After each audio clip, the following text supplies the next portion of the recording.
CREWCast. CREWCast. CREWCast. Give it up for the CREWCast!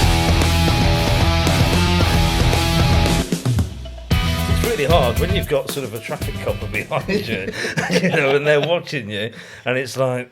Make a bit more progress. But yeah, That's like, a copper saying it. Yeah. Like, well, there you go. Just don't take the piss in the sort of 30s and 40s, And, But on the opens, they let you go. Yeah. Well, that's an opener for you. For episode 70. We're going apparently. Thanks for the heads up. No heads up. Oh, are we on centre? Why is it you change your body shape every goddamn week? Every week I line up the cameras to suit his girth. And every week he changes his bloody posture to be in a different spot, which makes me question my entire setup. Yeah, it's definitely me and not the fact that the camera moves every single time. No, but I base it off you. I'm a mighty morphing human being. You big girth. Yeah, look, now you're feeling it. It's because you moved your right arm in. You sat like a nun. It's because I was just looking at Matt. I was That's more why. rotated. Yeah, you were more rotated. And I've got a pillow behind me, which makes me... I thought that... Oh, that's not my T-shirt, that's the pillow. That's why. Oh, anyway, it's all good. Welcome to... We're talking about how our guest this week, Matt, who will introduce himself properly in a minute, was on a safety course with the motorcycle police, who apparently don't all have Well, I wouldn't expect the mustaches and side partings to go on the motorcycle police. That's more the car guys. The motorbike police are usually pretty cool, from my experience. Really good guys. They really kind good of, guys. Yeah. They're still part of the motorbiking community. Absolutely, They very want much. people to ride. Yeah, they do. So I know that they're a little bit more lenient. As long as you're not being Yeah. a complete cunt, putting other people at risk. That's absolutely it. Yeah, just Yeah. don't be a dick. Yeah. Yeah. I mean, if you just put don't be a yourself at risk, that's one thing. But when you're putting other people at Yeah. risk, Yeah. that's when they're like, hey, no, fucko. Yeah. Come on. But there was... So you got to go out and ride with the police on this. What was it? Like a Bike safe. It's sort of like an advanced rider thing. So after you've done your Why was sort it of your with the test cops, and that. That's just one of the advanced rider things that you can do. So it's actually run by this bike safe organisation, but it is basically police riders that take you out. You can just rock up there thinking, bike safe, and there's 4 coppers waiting like, whoa! But yeah, really worthwhile if you're into your bikes. And So is the objective just to level up your skills in terms of being a rider, or make you more aware of dangers? Just to improve your skill set, so that you're much more aware of reading the road. And like I was told, it's not about whether you know a road or not. It's kind of like you can go down any road and just sort of be looking at it and just take the best line and use your bike That's to the the big best thing of with your people on ability. bikes is that to hit apex is way too soon. Yeah, Because absolutely. the scary thing with the bike is, not scary, but the unnatural thing about a bike is you actually have to go a little bit past where you want to start turning in and drop the bike in later so that you come through the corner at the best line. Whereas if you take it too early, you end up hitting the apex too early and cutting over onto the other side of the road, and then having to chop your throttle and all sorts of stuff. What you actually do is you only drop the bike in once the road starts to already bend. Whereas with a car, you start turning with the bend. Yeah. Right, okay. So, because if you think with a bike, car goes around like this, doesn't it? Mm-hmm. A bike comes in and goes like this through. Yeah. You're trying to lean it through so it comes out almost. Well, you almost don't leave any space to lean. Is that kind of what you're saying? No, you got to lean or you die. No, but if you came in too early, you've if then you're going got too no early- space to yeah, lean yeah. into. Oh, yeah. You've So you already have to lent kind it. of You've already used leave all it a little your, later. You've Space, used all your yeah, leaning space, yeah. because you're chopping the corner too soon. Yeah, So you kind of, what I learned was you don't start leaning in until you see the lines bend. Yeah, Then yeah. as you get to the line bend, then you start to go. Right. So that's when you start to start dropping it in, which then means it's dropped in as it's already bending. Okay. Whereas if you drop it in prior to the line starting to bending, you're already over and then the corner's there. So you're kind of already coming into it in a turn. Yeah. But because you're leaving it later than your brain wants to do it, and how you've probably done it for years on the road absolutely. already That's- before you're taught don't do that, it's really like, it's a little nerve-wracking, but then the bike just goes, right down. and It's so easy. That's what they were saying as well. Just trust your machine. Yeah. Sort of the tyres are going to be fine. The bike's. I mean, what was amazing was there were sections of the ride where we flipped it round, so I followed the copper. Well, I felt weird. And it was like trying to keep up with him. Oh, Honestly, really? He was good. so smooth. Yeah. And bolts upright as well. No sort of like. They were on, what bike? Incredible. He was on a. They're on like K1200. Kawasaki. Who's a Kawasaki? 1400. Yeah. What were you What's the Speed Twin? Triumph. Speed Twin. It's Yeah. quite upright. Or racy. Well, how are your rear sets set? Are they quite racy? Not too racy. Not too no, racy. But no. are you leant over? A little bit. Quite upright. Yeah, a little bit. It's Little- it's kind of a. It's not a sports bike position, but No, it's it's a not touring, not but sort of it's a not- bobbler. yeah. It's kind of It is a leanable bike, though, Yeah, isn't it? yeah, Whereas when you look absolutely. at those heavier bikes, the 1200s, 1400s, you don't need to really not be bolt upright because the sheer weight of the machine, Just makes once it you go. tip it, it just goes super Gotcha, easy. yeah. Especially when because a lot of them now are so that all the weight's low down, Yeah, so they're yeah. really flickable. You got bump and it goes over like a big boaty Got you, thing. They're actually got you. really quite comfortable. Yeah. Yeah. You'd have to give them a bit of a kick around the country runs. You have to do a push and pull with them because they're so heavy. But I found it on the uprights, it's way easier to actually tip them over than Yeah. it is with the sports bikes. With the sports bikes, require you to lean your body weight through, but they'll go around faster Yeah, if you yeah, know yeah. how to do it. Yeah. Most people don't, so they end up actually losing pace to the upright dudes. But yeah, well, what? There you go. That was a fun little intro. Yeah, you can do some bike safe and have a race around with some coppers. No chance of getting any points if you're with coppers flying along and they're like, "We gunned told you." me to.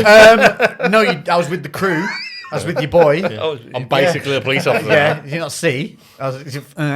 Yeah, you surely can't get done when you're out with them. It was hilarious. And the looks I got from fellow bikers going the other way. Like looking at you like, treat. When they pulled you up to speak to you and tell you like the next stage of the they thought you were getting done. Yeah. So you been get all worth it was hilarious. It was Oh, and you could play it up whenever they pulled Yeah, over. yeah. You could be like, whatever, man. Like talking to them in your helmet. You'd be like, oh yeah, surely. But outside, you'd be going, yeah, whatever. Like flailing your arms like you having a proper thing, and then you just ride off, and everyone's like, "Do you see what he just did?" You're like, you ride off with one fist in the air, like legend. I'd pay 80 quid just to do that. Yeah. That was brilliant. I do think it is worth doing these bike tests. I haven't done anything like advanced after riding. I just go out with more advanced guys than me and badger them. Yeah, And then okay, make them yeah, like yeah. and like teach me, like Yeah, show yeah, me your lines, yeah. let me follow you. And then we're on comms as well, so it's really easy. They'll be like, "You took that too soon. You turned it out late." Yeah. And I'm like, "Did you hit your brakes there?" Going out the corner, they're like, "No." I was like, "Oh." No, I did something wrong then because I had to. So I came in too fast or whatever Yeah. it was. A lot of the times that's it. It's smooth is fast, fast is smooth. Yeah. On bikes, it's Yeah. not like a car. You're not looking to speed around a corner. You're looking to hit the corner at a pace and maintain it around Yeah. the corner and then come out fast to the other side, aren't you? Whereas the cars, you tend to be able to fuck around more in the corner because Yeah. you've got 4 tyres on the Yeah, road. that all exactly. doing That's the different difference. bits. Isn't it? Yeah. Yeah. Well, this is going to go sideways now because it's not a motorbike podcast. Today, we're graced with the presence of the motorbike traitor who has now joined the police. And he is an occupational therapist. Introduce yourself, sir. Yeah, so I'm Matt, and I'm an occupational therapist working in mental health. So, worked in mental health for, oh my goodness, quite a number of decades now. I love that. Quite Too many decades. Too many I thought you were gonna decades. say quite so many years. No, decades. Fucking decades. decades. And yeah, sort of both adult and child and adolescent mental health. So yeah, and thanks for having me along to talk Pleasure. about. So actually, this one's going to be a yeah. big one for people because we chat about mental health. And we're Our idiots. idiot brains just chatting on like, "Do you feel this way? I feel this way too. Oh, that's a good thing. I'm not crazy." But there's a reasoning behind every feeling and sensation, and don't know why I said sensation, wrong word, but. We discussed this the other week actually. If you don't find the root cause of issues, if you're only trimming the leaves, it comes back. Yeah, the leaves grow absolutely, back. absolutely. So I think root cause finding is going to be a good thing to focus on today. So Yeah. I think a lot of people need that kind of to learn that mechanism. I've learned it in certain aspects, definitely over my time, but there's other ones that keep popping back up, which I'm going to bug you with today. Yeah. Live therapy Live session. therapy. Yeah. If Lex isn't crying by the end of this, I'm going to be disappointed. Dude, you just came out of Top Gun movie, and that teared me up already. Yeah. I'm good to go. I am good to go. Eyes are fully lubricated and Fucking ready. hell, yeah, I've got. Do. You put that on now, I'm breaking down. Yeah. So, Matt is somebody who trains at my gym. How long have I known you now? It was October last year. Yeah. Oh, wow. And somebody I've always got on with since you first started. And then because I knew what you did initially, then forgot because I've got a brain like a sieve. And then when I remembered, because that's definitely a word. Is that a thing? You remembered the remembering? Yes, I When I remembered. remembered remembering what I remembering you remembered did. remembering the thing that I've once forgotten that I then remembered Listen, again. kids, education is important, but bigger biceps are more important attack. Yep. He's been on testosterone for 2 weeks. He's already getting dumber. Yep. Yep. If it could, I didn't think I could get any dumber. So after remembering, After re-remembering the remembering. after re-remembering, After going back to the future. yes, and also knowing because you listen to the CREWCast occasionally. Yeah, absolutely. You're a listener as well. I thought, how useful would that be for so many people? Because I think probably we get messages about all kinds of things, but probably the people that message us the most, and definitely the most in-depth messages, are the people that are struggling and having issues. Well, we even had a voicemail the other week from a guy from the Navy who said he didn't realise how much we'd helped him mentally from listening to the podcast. Just kind of question things about himself and how he was acting. And it was just us discussing like, oh, I do this, and I realised it was stupid, and it actually harmed me doing this, and didn't help me as I thought it was, being whatever way, overly defensive with people, or not making an effort to contact family and friends more regularly, so feeling like, I can just deal with this on my own. Simple things that we'd said like that over many episodes had helped him realise, tough Navy guy, do deal with it myself. He was like, no, actually, I need to fucking talk to people. I need to reach back out to that person I've not spoken to for no good reason. And he left a nice voicemail saying, it really helped. And it was a heartfelt message, wasn't it? And it really, we chatted about that for a few hours afterwards. It was a real, elevated us. Those connections are so important, though. Yes. Real connections with people. And I think that's what we're lacking in today's modern society. day and age, because everything's through this goddamn thing, electronic devices, staring at that, or we're like kids at the moment on these Oculuses and stuff. They're sucked into this VR literally world. a different reality. They're coming in from absolutely. schools, going straight onto these things, and they're forgetting about the outside. I have a personal experience, know someone who's kids have been on computers for too much. They've got real temperament problems. Then they've been off for a week out and about, banned from the computers, turned into different human beings. Because outside, fresh air, sunshine, interacting with nature, being back where they should be, and the realization of, there's a whole fucking world out here. And I think we get all a lot like that. Take away the VR, take away that, put four walls around us, it's the same fucking problem. And I've had that this week. So I'm really primed for this. I had a great weekend. Went with the boys to Donington, motorbike racing. Fucking beautiful. Proper track day. No, well, it was the 30th anniversary of the Fireblade. So we rode over to watch the Donington races. One of the lads, Lee, got to go around the track, a proper track day. Fantastic. Had 2 sessions on the track because he has a Fireblade. Okay. Little bit bikeist, if I'm honest. I have a Honda. It would have been a Fireblade if it was, a year older, because mine's the F4i, and then they changed it to the RR. A year later.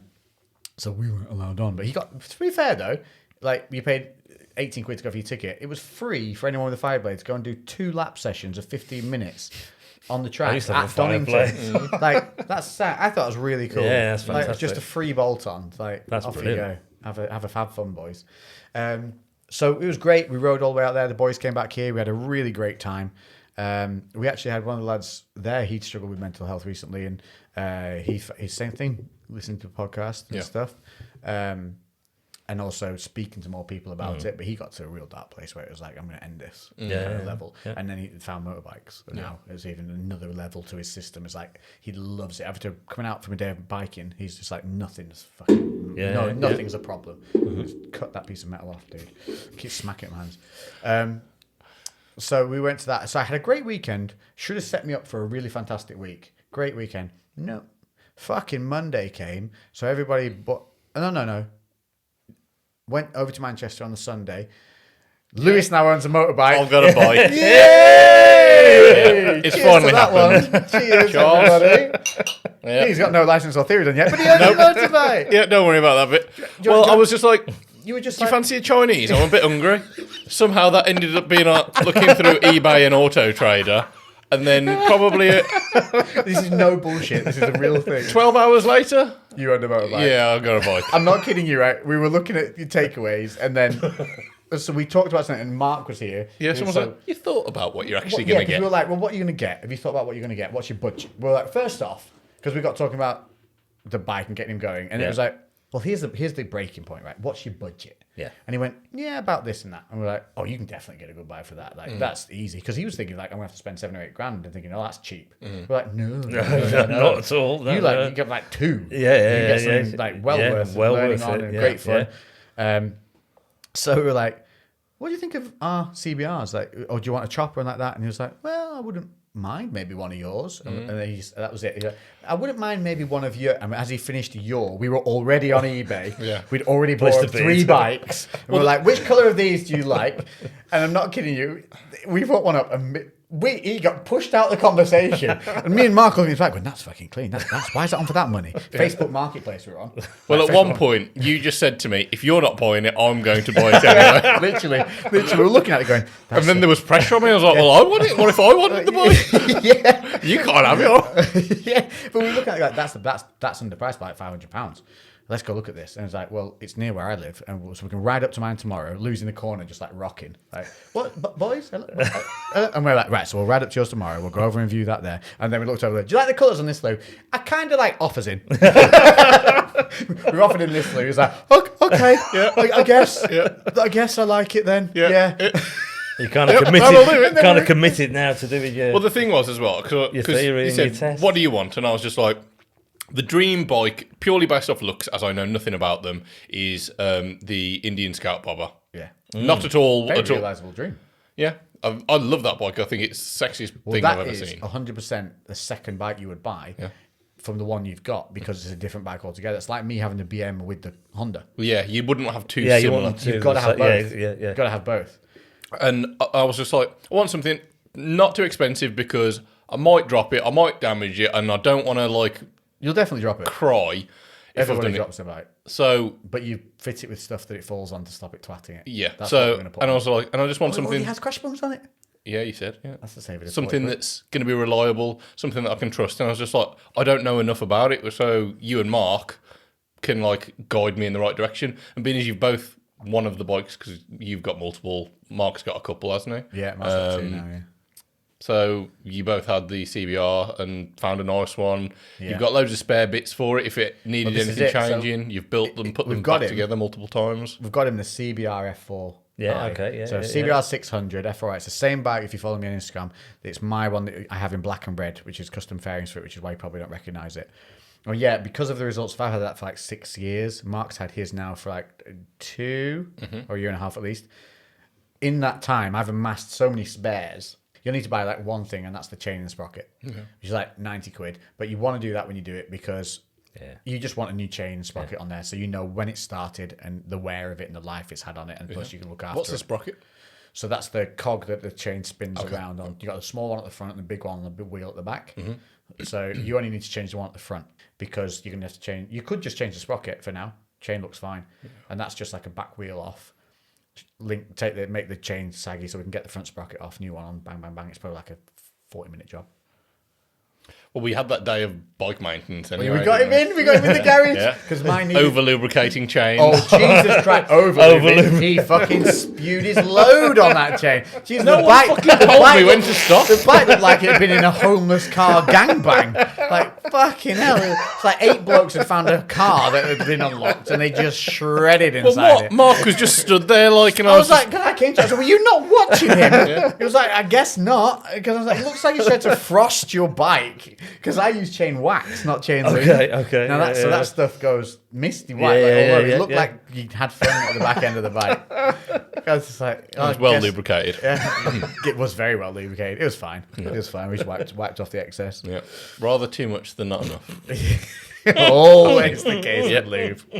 Yeah. Actually, that's a good point. Right. Although, actually, no. Sometimes too much ruins the feel. Yeah. You laughed and you had an immediate memory of when that happened, and you're like, yeah, he's right. And now you've got to go through the effort of getting the lube off again, try and find that right balance. Bit of sand. I'm just going to throw some baby powder down there. Let's just see what happens. I've made a paste. We're now pasty people. Is it sexy paste? I don't know. Is that sexy? Did you like that? No, we're going for the shower. Paste pants. We made a pair of paste pants, and now we need a shower. So yeah, Lou owns a motorbike because of peer pressure.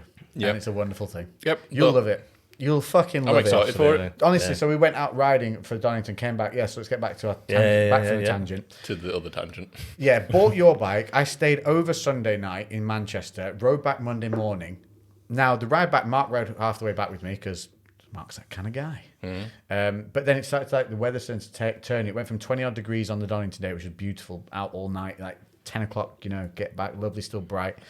And it got a bit stormy on the way, so I got pissed on the way back. So I got back quite tired, because when you're riding in the rain and that, it's hard. It is. Yeah. It mentally tires you out. Yeah. And plus I'd had not a lot of sleep from the weekend and the boys be around and everything like that.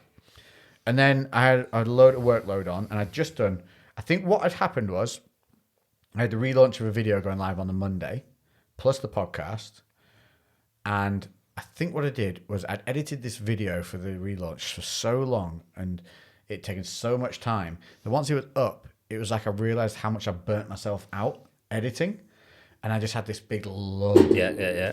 Sort of crash almost. Yeah, it was like a big I've got to do another, edit more, because I had more. I've still got more to do. Well, I've done another one now, but it was just a kind of like all the wind went out of my sails. When normally I come back after a biking weekend, I am like, life is awesome, fist bumping, I've had the boys round.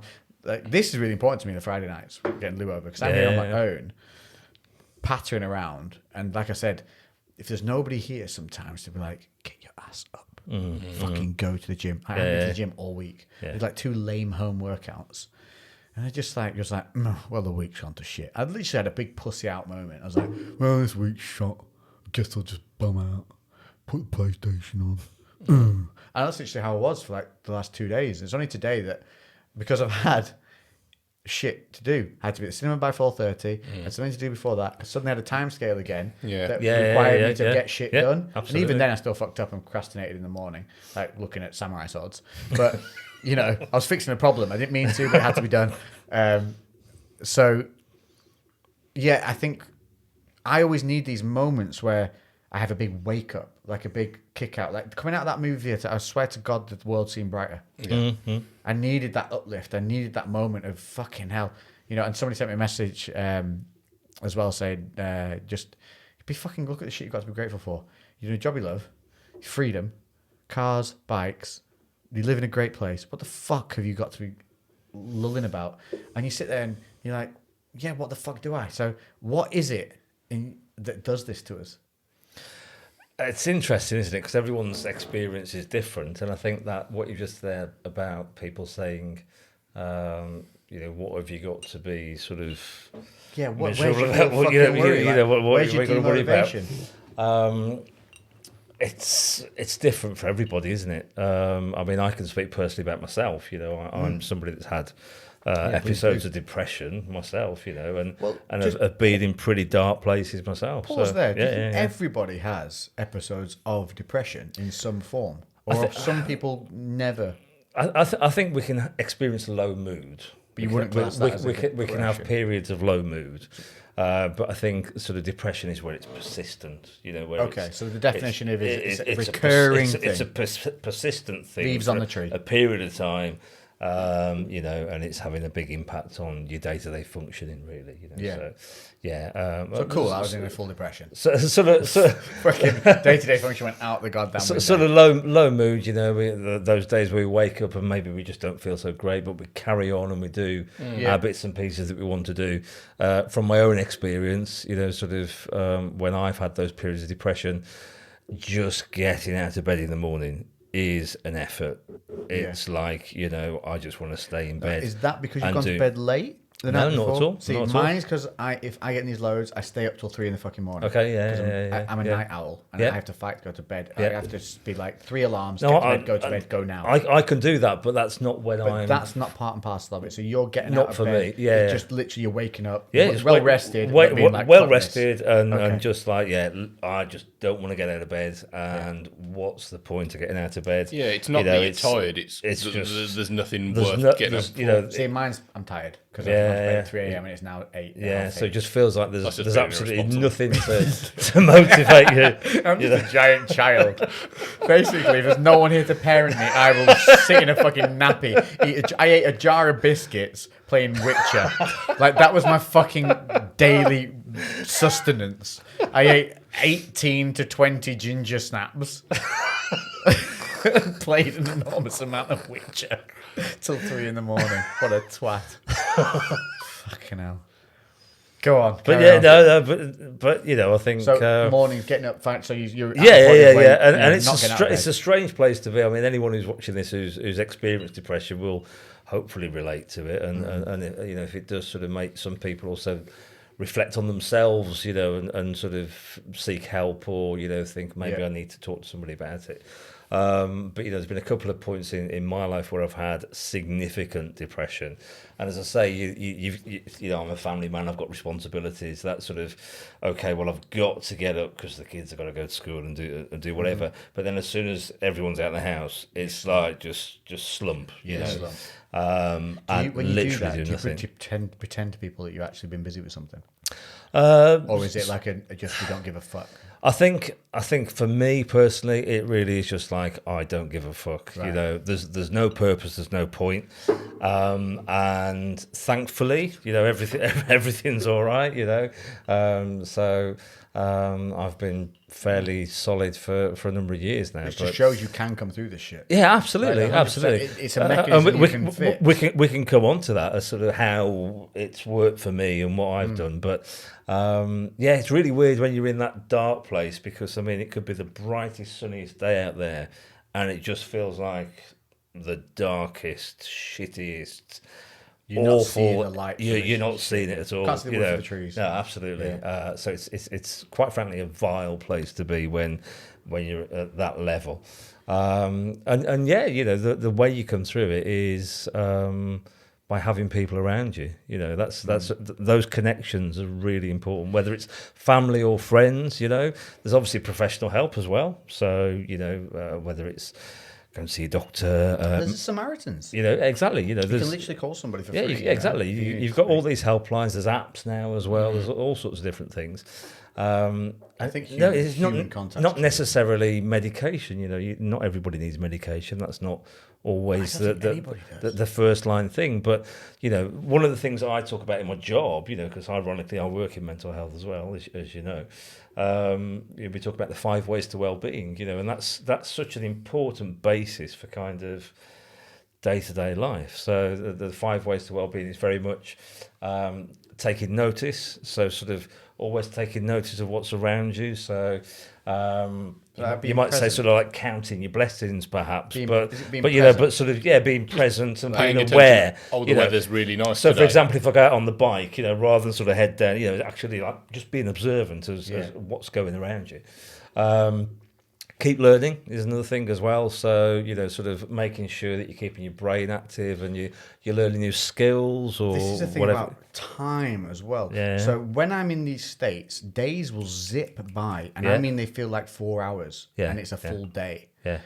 And I learned a thing that when we're in a rotated mechanism, so same thing every day, in and out, time moves faster because we're not learning anything. Yeah. When we learn something new, time seems to slow down because we are paying more attention to have to learn something new. Absolutely. So the trick to extending your days and your life is to always be challenging yourself and learning something new every day. Even if it's something little, it's something that pulls your attention in. Absolutely. And that's a real thing. It's a real thing. So so sort of keep learning. I mean, the thing is about learning, I know for myself, school I didn't find particularly enjoyable. It was many people don't. who does, and that kind of can set you up for that bad path of like, well, I'm not going to bother to learn. But isn't that part and parcel of the people teaching you though? Yeah. So if you've got a boring ass teacher, think of the lessons now. You can immediately think of the 1 or 2 lessons that you loved, and it was purely because of the teacher.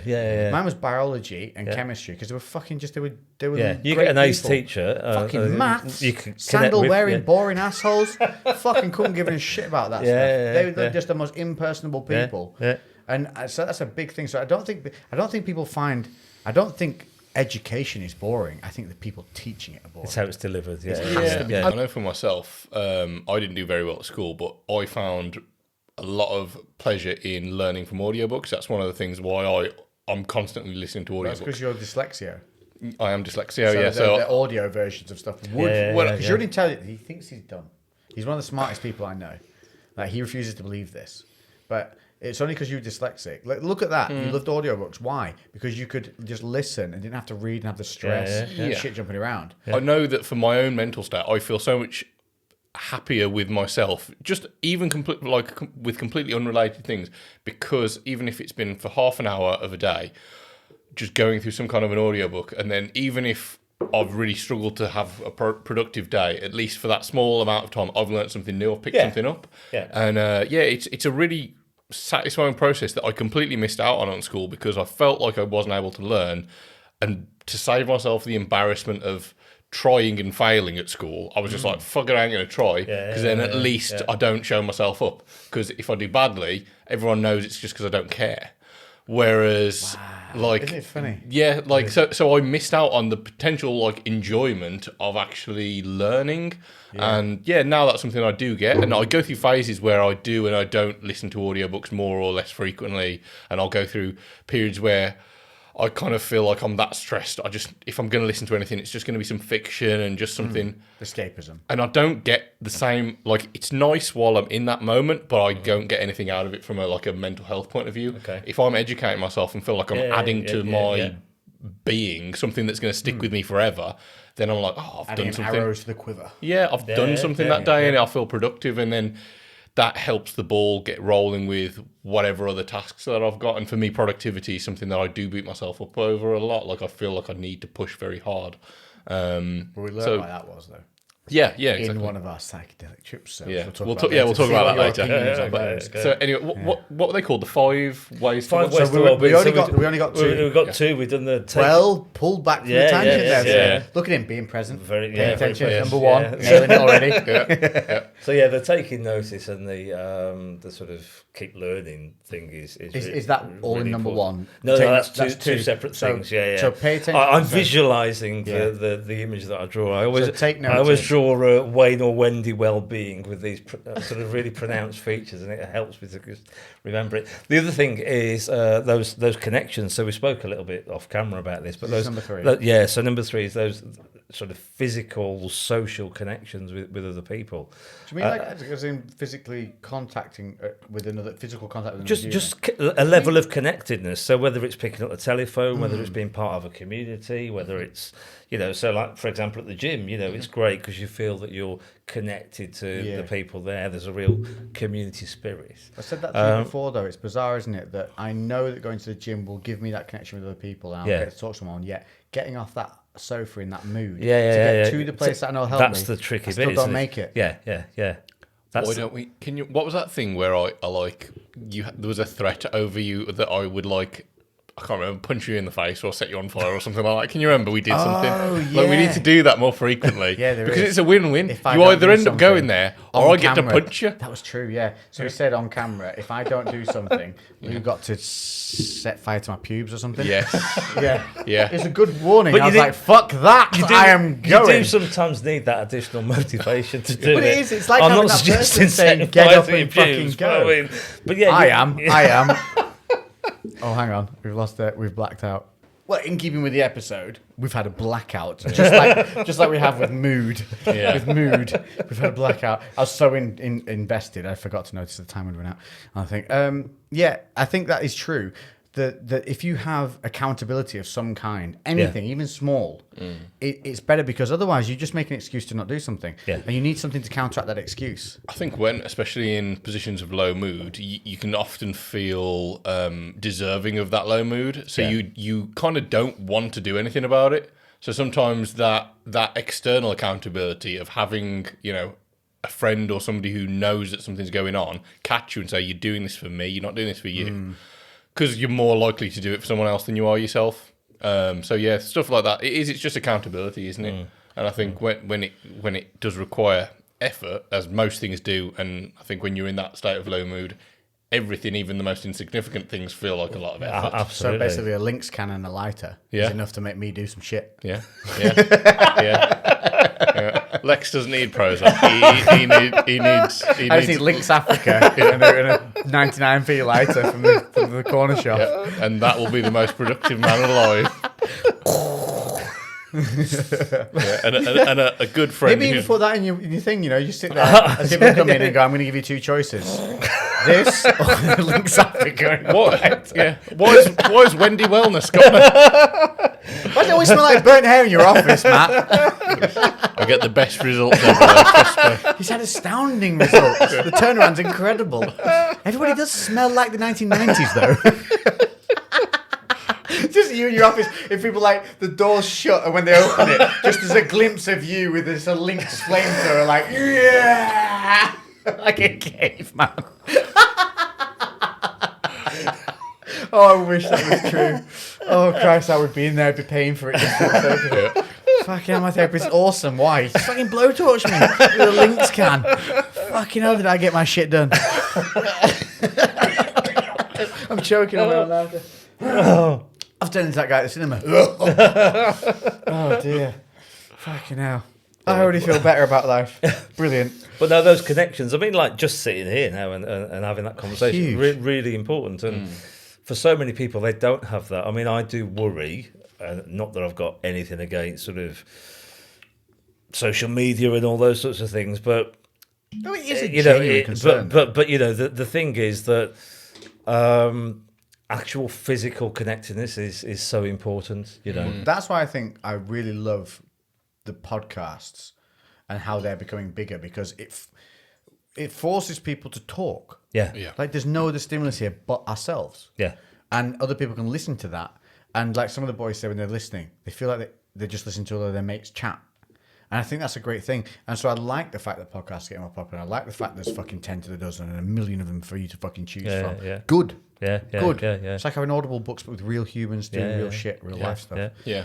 And like you said, that's what you adhere to, and it's easy and it's accessible and it's a great use of social media. And like you said, it is a problem. I don't know why people are ignoring it. It is a fucking problem. Like, it's a highlight reel that people measure their life against.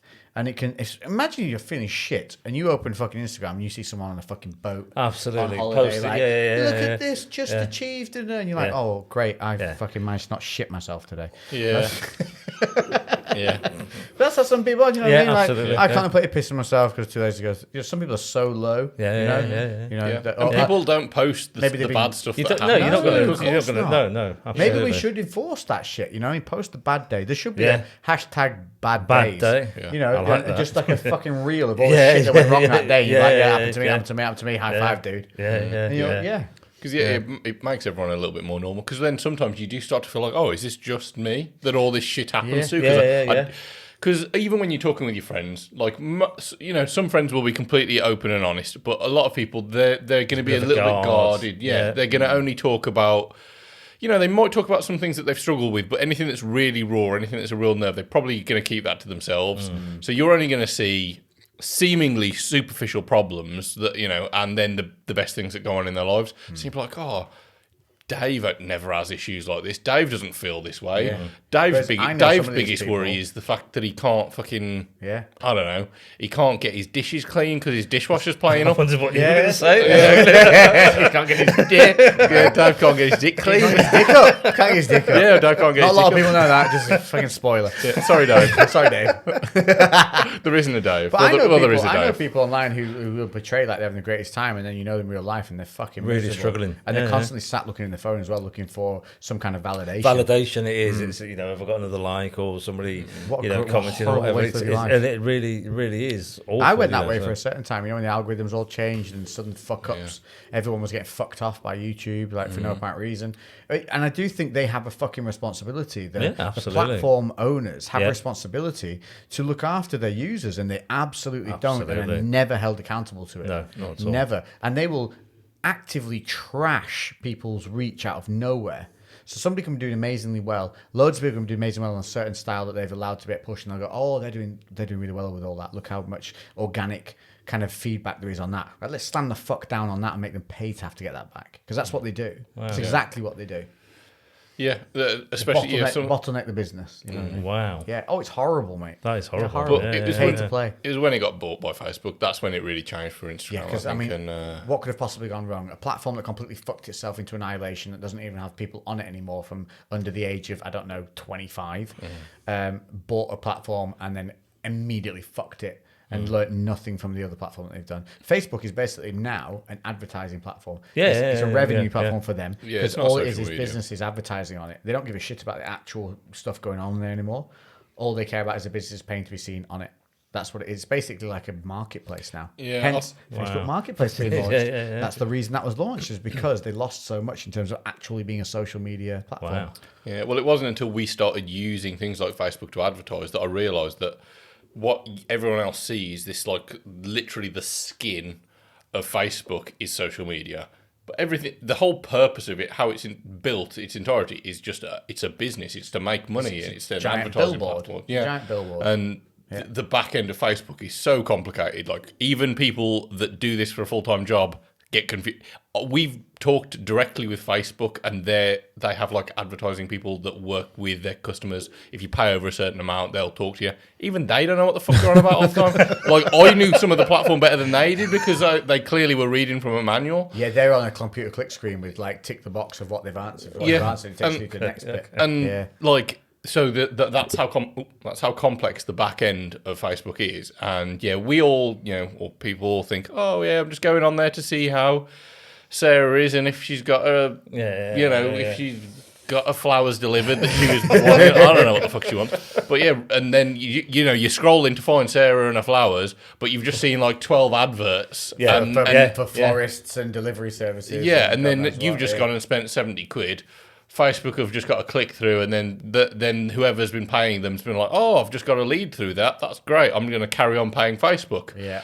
That's how it works. And I get it because it's a business. Everything needs money. Like I can't, I own a business. I can't do stuff for free. There should still be a duty of care. There is a duty. That's absolutely, it's that duty no of one care. policing them. Yeah, me as a professional, I've got a duty of care. You can't You're held negate accountable that. for what you Absolutely. teach. Well, You're giving that room with that Well, person. it'd be like me. I own a gym, so I have a platform where people can get fit. Yeah. So it'd be like me seeing people getting fit, just doing their own thing, and I go over and like Start charging them for each No, dumbbell. I hold like someone's trying to bench press and I'm pushing them back down. I'm like, no.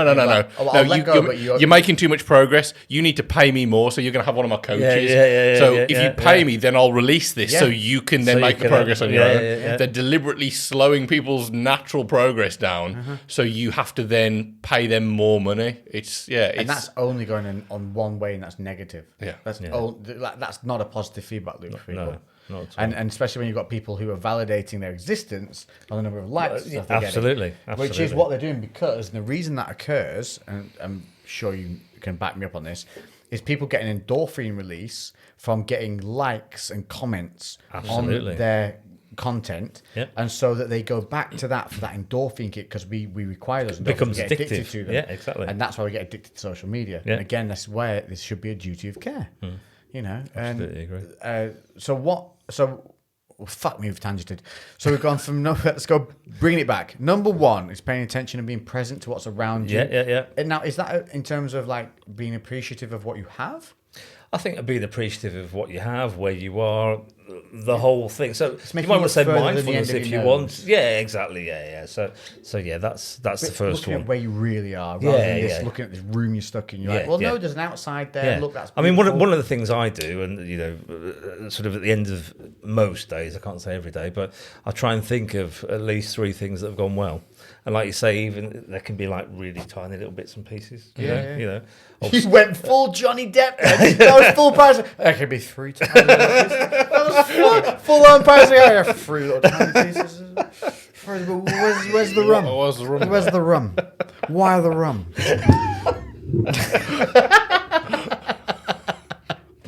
Is that a free fun?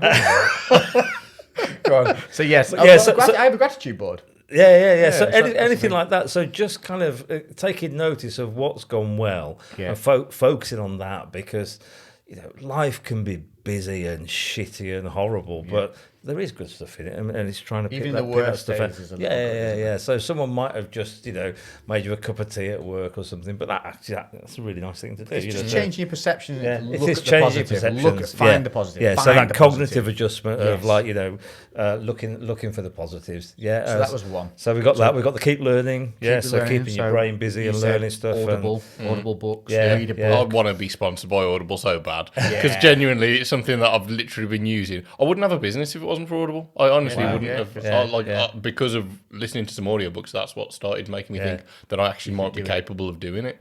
Yeah. So Cool. So audibles or reading books, just educating yourself. Whatever's an easy way. Or literally getting in the garage and tinkering with an engine. Yeah, anything. Hands-on, Anything that's an experience. You know what I mean? Something that's out of the norm. It's not about what you've got. It's about your experiences that you have in life, isn't it? You know, and so learning and experience is all really important things. Cool.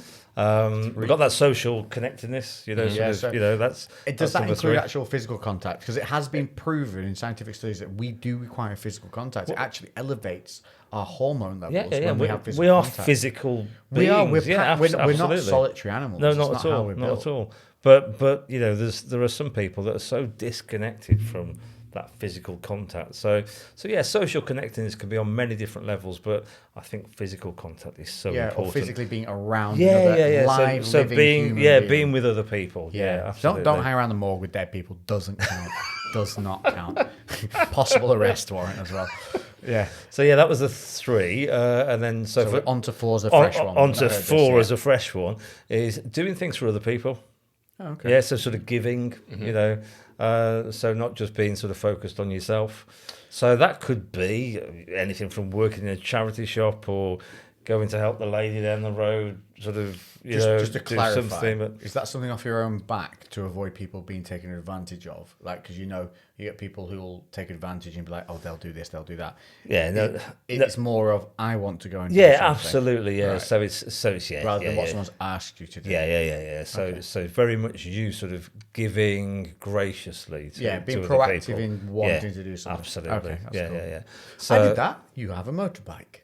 Yes, There that's you it. go. Yeah, Lex went completely out of his way. Yeah. Like literally drove to Manchester. Yeah, 2.5 hours. Yeah, up yeah, there. it did. It was very nice. So I wasn't I was very surprised of just the amount of effort that you went through for it, and it was like, you know, you just.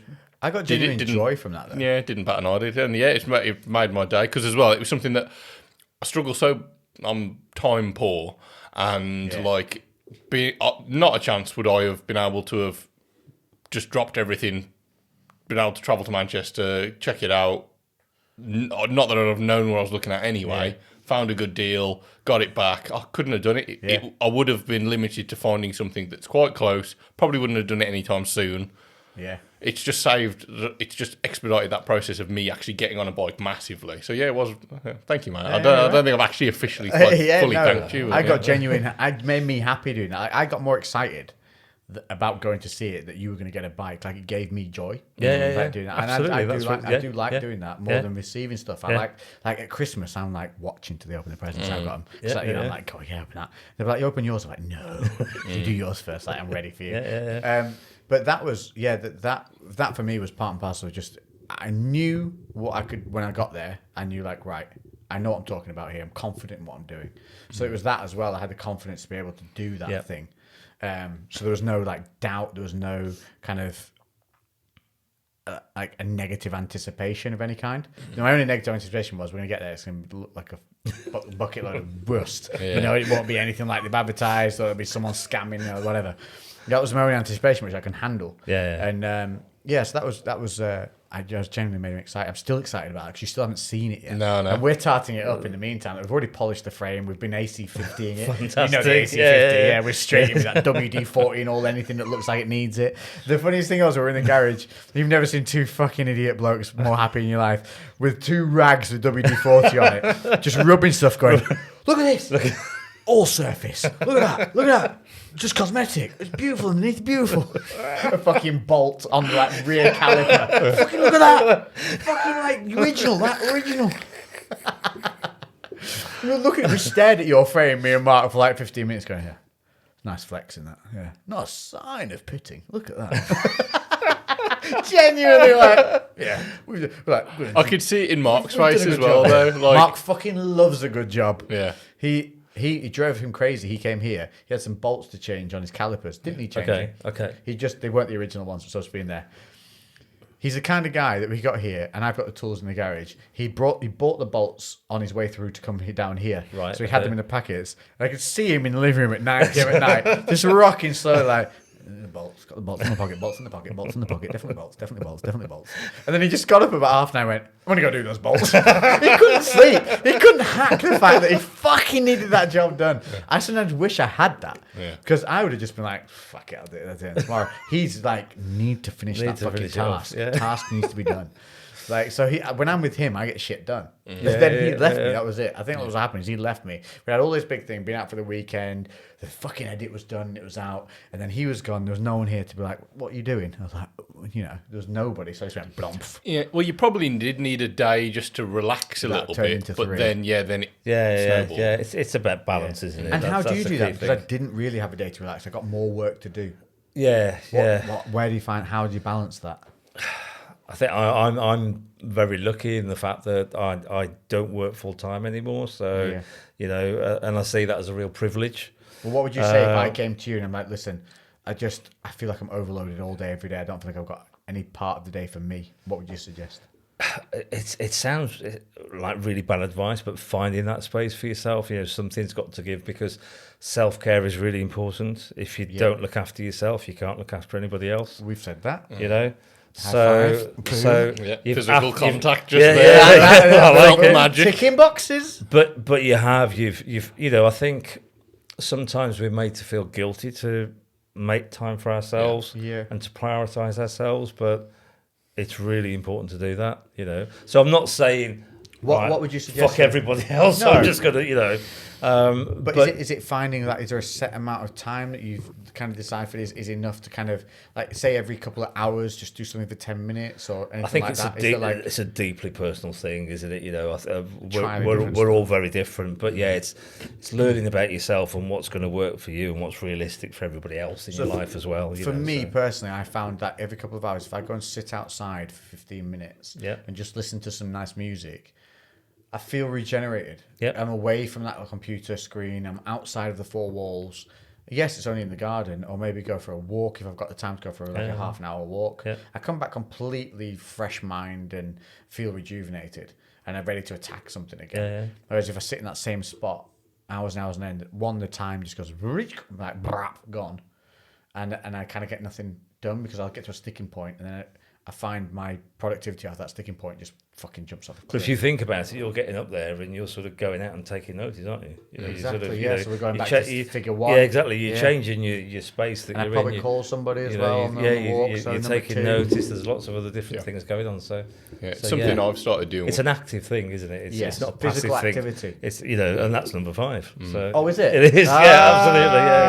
Nice. Segue. That's something I've started doing when I train first thing in the morning, but then seen my office. I just end up stuck in the office. I think this is all a great day. thing. And I try and sometimes around about midday, I'll just get out and I'll go. Well, what the loop that we did when we went out for a walk. I'll just do that in the middle of the day sometimes, just so I can get a moment, get some fresh air, because I'm inside a room that's inside a bigger room, so I don't get any air. There's no windows. And I'm just staring at the screen most of the day or on the phone. So it's just nice just to get out. Sometimes I'll just put a book on or something and just get out and change the environment for a little bit. And I just feel like I've got like a little bit of a reset just from getting... I fucking own a gym, but sometimes I'm just sat there doing, like, not doing nothing, but not moving. And that really does, like... Because your body's slowing down, it almost feels like your brain slows down as well. I think that's right. It does. I think you become less productive, And, I mean, some of these big multinationals, they've got sort of play spaces for staff and all sorts of things. But their productivity apparently is a lot better, isn't it? It's not a gimmick. It's not at all. They wouldn't have put it in if it wasn't worth the money of them putting it in. Yeah, 100%. And obviously they've worked out the amount of like productive hours that you can get, and that's a lot less than our normal work day. So by like but most of that is just because you can only keep your focus for so long. Absolutely. And I'm trying to remember what book I read this in or listened to it in, but there's some that they basically say to be more productive, you need to allocate certain amounts of time. So set yourself a small target. An amount of work that's doable in 30 minutes, 60 minutes, something like that, and then reward yourself with 10 minutes of time to relax. Well, I think what they say is that our sort of concentration span is around 20 minutes. That's our maximum concentration span before we start to seek something out. So, a little shuffle in your chair or something like that. Because the brain doesn't fully mature until sort of like your early 20s. And we tend to go off sort of a minute of concentration for sort of each year of your life. That's how I've been taught. So sort of your concentration maxes out at sort of around 20 minutes or so. So what which isn't that much, is it. And if you think about schools, you know, and you've got kids sat down, you know, for an hour, you know, time, yeah. no wonder some of them are. Jesus, sort you remember getting those double lessons at school? And you'd be like, yeah, absolutely. And they only got worse. As you got further up school, there's more double lessons of everything. So you are naturally trying to do things to sort of sustain your attention, to keep yourself sort of focused. What would you suggest to do just to maintain focus? Simple. I mean, I think there's certain situations like that where you can't just suddenly leap up and do stuff. You know, if you're at school, you end up getting in trouble. But yeah, we do those little things. We shuffle and we do stuff, you know. But I think if you're in control of your own space and environment, exactly what you said, Lewis, you know, actually physically standing up and just going for a little walk, or even if it's just going from your office in the gym to what you did the other day, just going around, see a few members and just sort of talking to them. Different focus. I do that because I'll just end up feel like I'm sat there and I'm not getting anything done. So I'll just go out and I'll just talk to a few people. Because if it's something that's in my head, I'm being productive because I'm talking to members, making sure everything's okay, checking on people, having a little chat. It's nice and relaxed and I enjoy it. But then I feel like, right, I almost then feel a bit of anxiety to be like, right, okay, let's get back to work now. And then I go back in and I'm focused again for a bit. So by breaking it up, because of my ADHD brain that's like scattered anyway, I kind of almost sometimes I need like separate stimulus just so that when I go back to the dull thing, it doesn't feel quite as dull. It's just it's pulling you away from the screen and away from that information to put your brain onto something else. Different focus. So then when you come back with a fresh set of eyes to it. And it only takes a short break to do that. That's it. And I've done it with the editing. You get edit brain, and you're looking at like the same spot for too long. You're over focused on a single moment, and you walk away, you come back, and now you're like, oh, it's fucking not even noticeable. But in a moment, because you've dialed in so hard, you're wasting like an hour trying to like fucking grade this one moment, the last 10 seconds, that no other fucker's gonna notice. But you've got so dialed in, you forgot it's only 10 seconds because you're just so focused on this one task. And then what I'll find is I'll get frustrated, and then frustration leads to procrastination, and procrastination leads to fucking eating or eBay. So number 5 was physical exercise. That's why I left it till last, because I thought it was a nice little sort of fit. But there's tons of research out there about the benefits of physical activity and the positive impact on your well-being and your mental health. You know, there's tons of it. And like Lex has said, you know, you get that sort of release of endorphins. It's sort of your natural antidepressant. You know, it makes you feel good. You know, and that's, you know, that's why exercise is so important. You know, physical activity, but that can be in any, you know, sort of any domain. It doesn't have to be doing powerlifting. You know, it can be, you know, running around the house with a Hoover, or, you know, whatever you want it to be, or going for a walk around the pond, or whatever that. But something that gets your heart rate up and, you know, gives you a bit of pleasure. On that activity. I know that one thing that I've seen a lot, because we obviously work with quite a lot of clients. I've worked with tons of people over the years, and one thing that's almost become like a reoccurring theme now. There's the kind of the short term benefit of physical activity, which is the endorphins. You do something, you move, you get your heart rate up, and you feel a little bit better. But then there's like a bit more of a long term one, which takes a while, and it's the sense of empowerment that you get of having control over your own body. And most people just feel like they're trapped in this vessel, because your mental health's really challenging, because you can't physically just grab hold of it and do something with it. You've got that ability with your body. You're like, oh, I'm quite weak. I want to get stronger. If you do A, B, C, and you do it consistently, you will do it. You'll get stronger. It's black and white. There is no two ways about it. It will happen. Or you want to lose some body fat, so you do X, Y, Z, and you lose some body fat. And people like realize, oh shit, I'm actually the one who's in control here. And like, it's almost like re-educating people that you're the person who's running the show. If you want to feel better, you just follow these steps and you can feel better. And there's like the two sides to it, and that's the long-term kind of benefit that I see from a lot of people that do get into training, that maybe have lived years and years being sedentary. And that's actually seemingly the more beneficial, because I think the endorphin side of things, I don't know about everyone else, but I feel like it's short-lived, and I don't get it that often. Like, I do feel better, but it's not good music on the way back from the gym. I'm on a definite high. It's not it's not as noticeable as it used to be for me. But I think the endorphin thing isn't more about feeling like woo after the gym. It's more the craving of needing to get to the gym because that's your endorphin release when you're in there. Yeah. So that's the benefit of it. It's a benefit of that. You crave that release that the gym gives you, and going there and being physical is a great positive thing for more than just your health. It's mentally absolutely. great. But yeah, go on. I was going to say, is that something that you've noticed? Because you've been getting coaching from us. Yeah. Well, it's quite a while. one of the things that, going back to that sort of making space and time, even within my family unit, people respect the fact that I need some time to look after myself. It's kind of the accepted thing that we need to give Dad a bit of time to do this and that because then he's a better dad, and he's, That's it, isn't it? He's a little give for a great gain. Absolutely. So, and coming back to that fitness thing, and going to the gym, the coaching's great because you've got that accountability. Yeah. So it's that thing of getting off the sofa. You've got a time to meet somebody. So.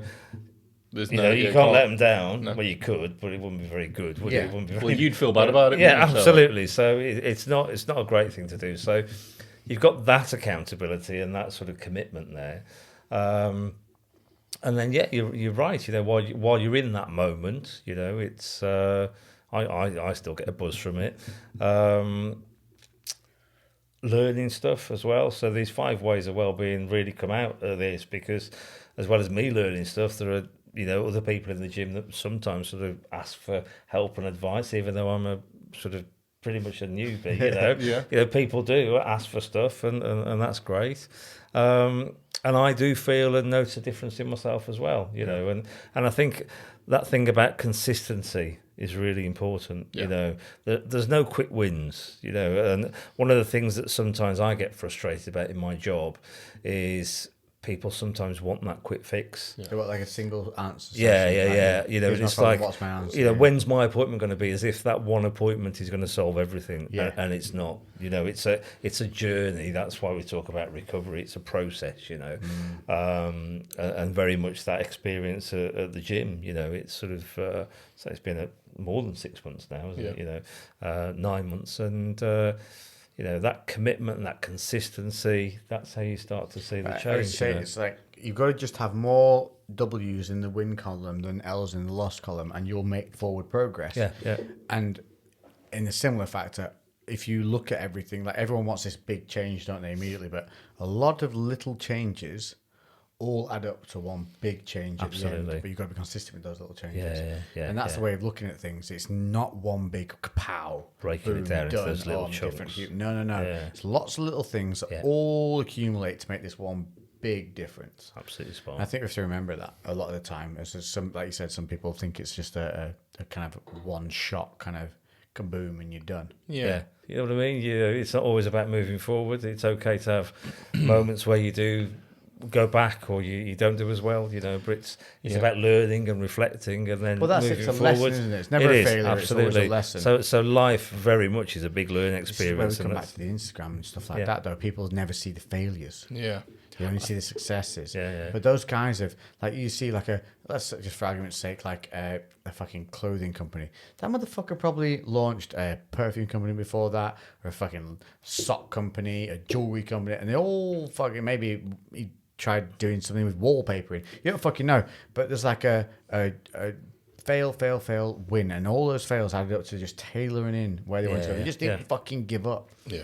They didn't give up. They just moved the fucking needle to something slightly different. And I think as well, even when you get these wins, like people, I think you've got this like ideal world of like, oh, that's perfect mental health. You've ticked all these boxes. Now you've done it. You've completed it. You can't like you can't complete mental health. No, it's an ongoing process. Yes. What would you be, a Buddha? Would you be Buddha if you it's complete a mental health? constant process. You constantly got to work. I think that's what a lot of people underestimate is the fact they think, okay, I got over that. I've been great this week. And then I do this a lot. I think, I fucking sold that bitch. And then it's like, oh, you have you, motherfucker? Let me show you something. Yeah. Boom. And then it just whacks you down. Like, why do I feel like this? No fucking reason, bro. I just proved a point. You haven't conquered this shit. Mm-hmm. Because it's not a thing to conquer. It's a thing to manage. Yes, absolutely. And it never goes away. That's the key word. It's managing it. Yeah. Yeah. And that doesn't mean that you have an inherent defect. It's within our nature to have this emotion, and it's never going to be within your nature to lose that emotion entirely. Yeah. So it's a matter of controlling it, realizing it, correcting it when you realize it. And the biggest thing I say to people is when they message me and saying I feel down about stuff, I said the fact that you realize you feel down is huge, Massive. because you can now take control of that Absolutely. feeling. Yeah, You yeah. can find out why, or start to find out why. If you didn't know, if you were just like, That's the danger like side. one of the when you boys, don't- Lee, who's been on the podcast. Yeah. So happy hopping on the Yeah, chair. yeah. I was like, where are you Yeah, I just going? had an hour. Yeah, so he didn't realize you could feel happy just day to day because he had a hormone imbalance. He started Right, testosterone okay. replacement therapy. Well, no, he took some testosterone, and he just, whilst on cycle, he felt amazing.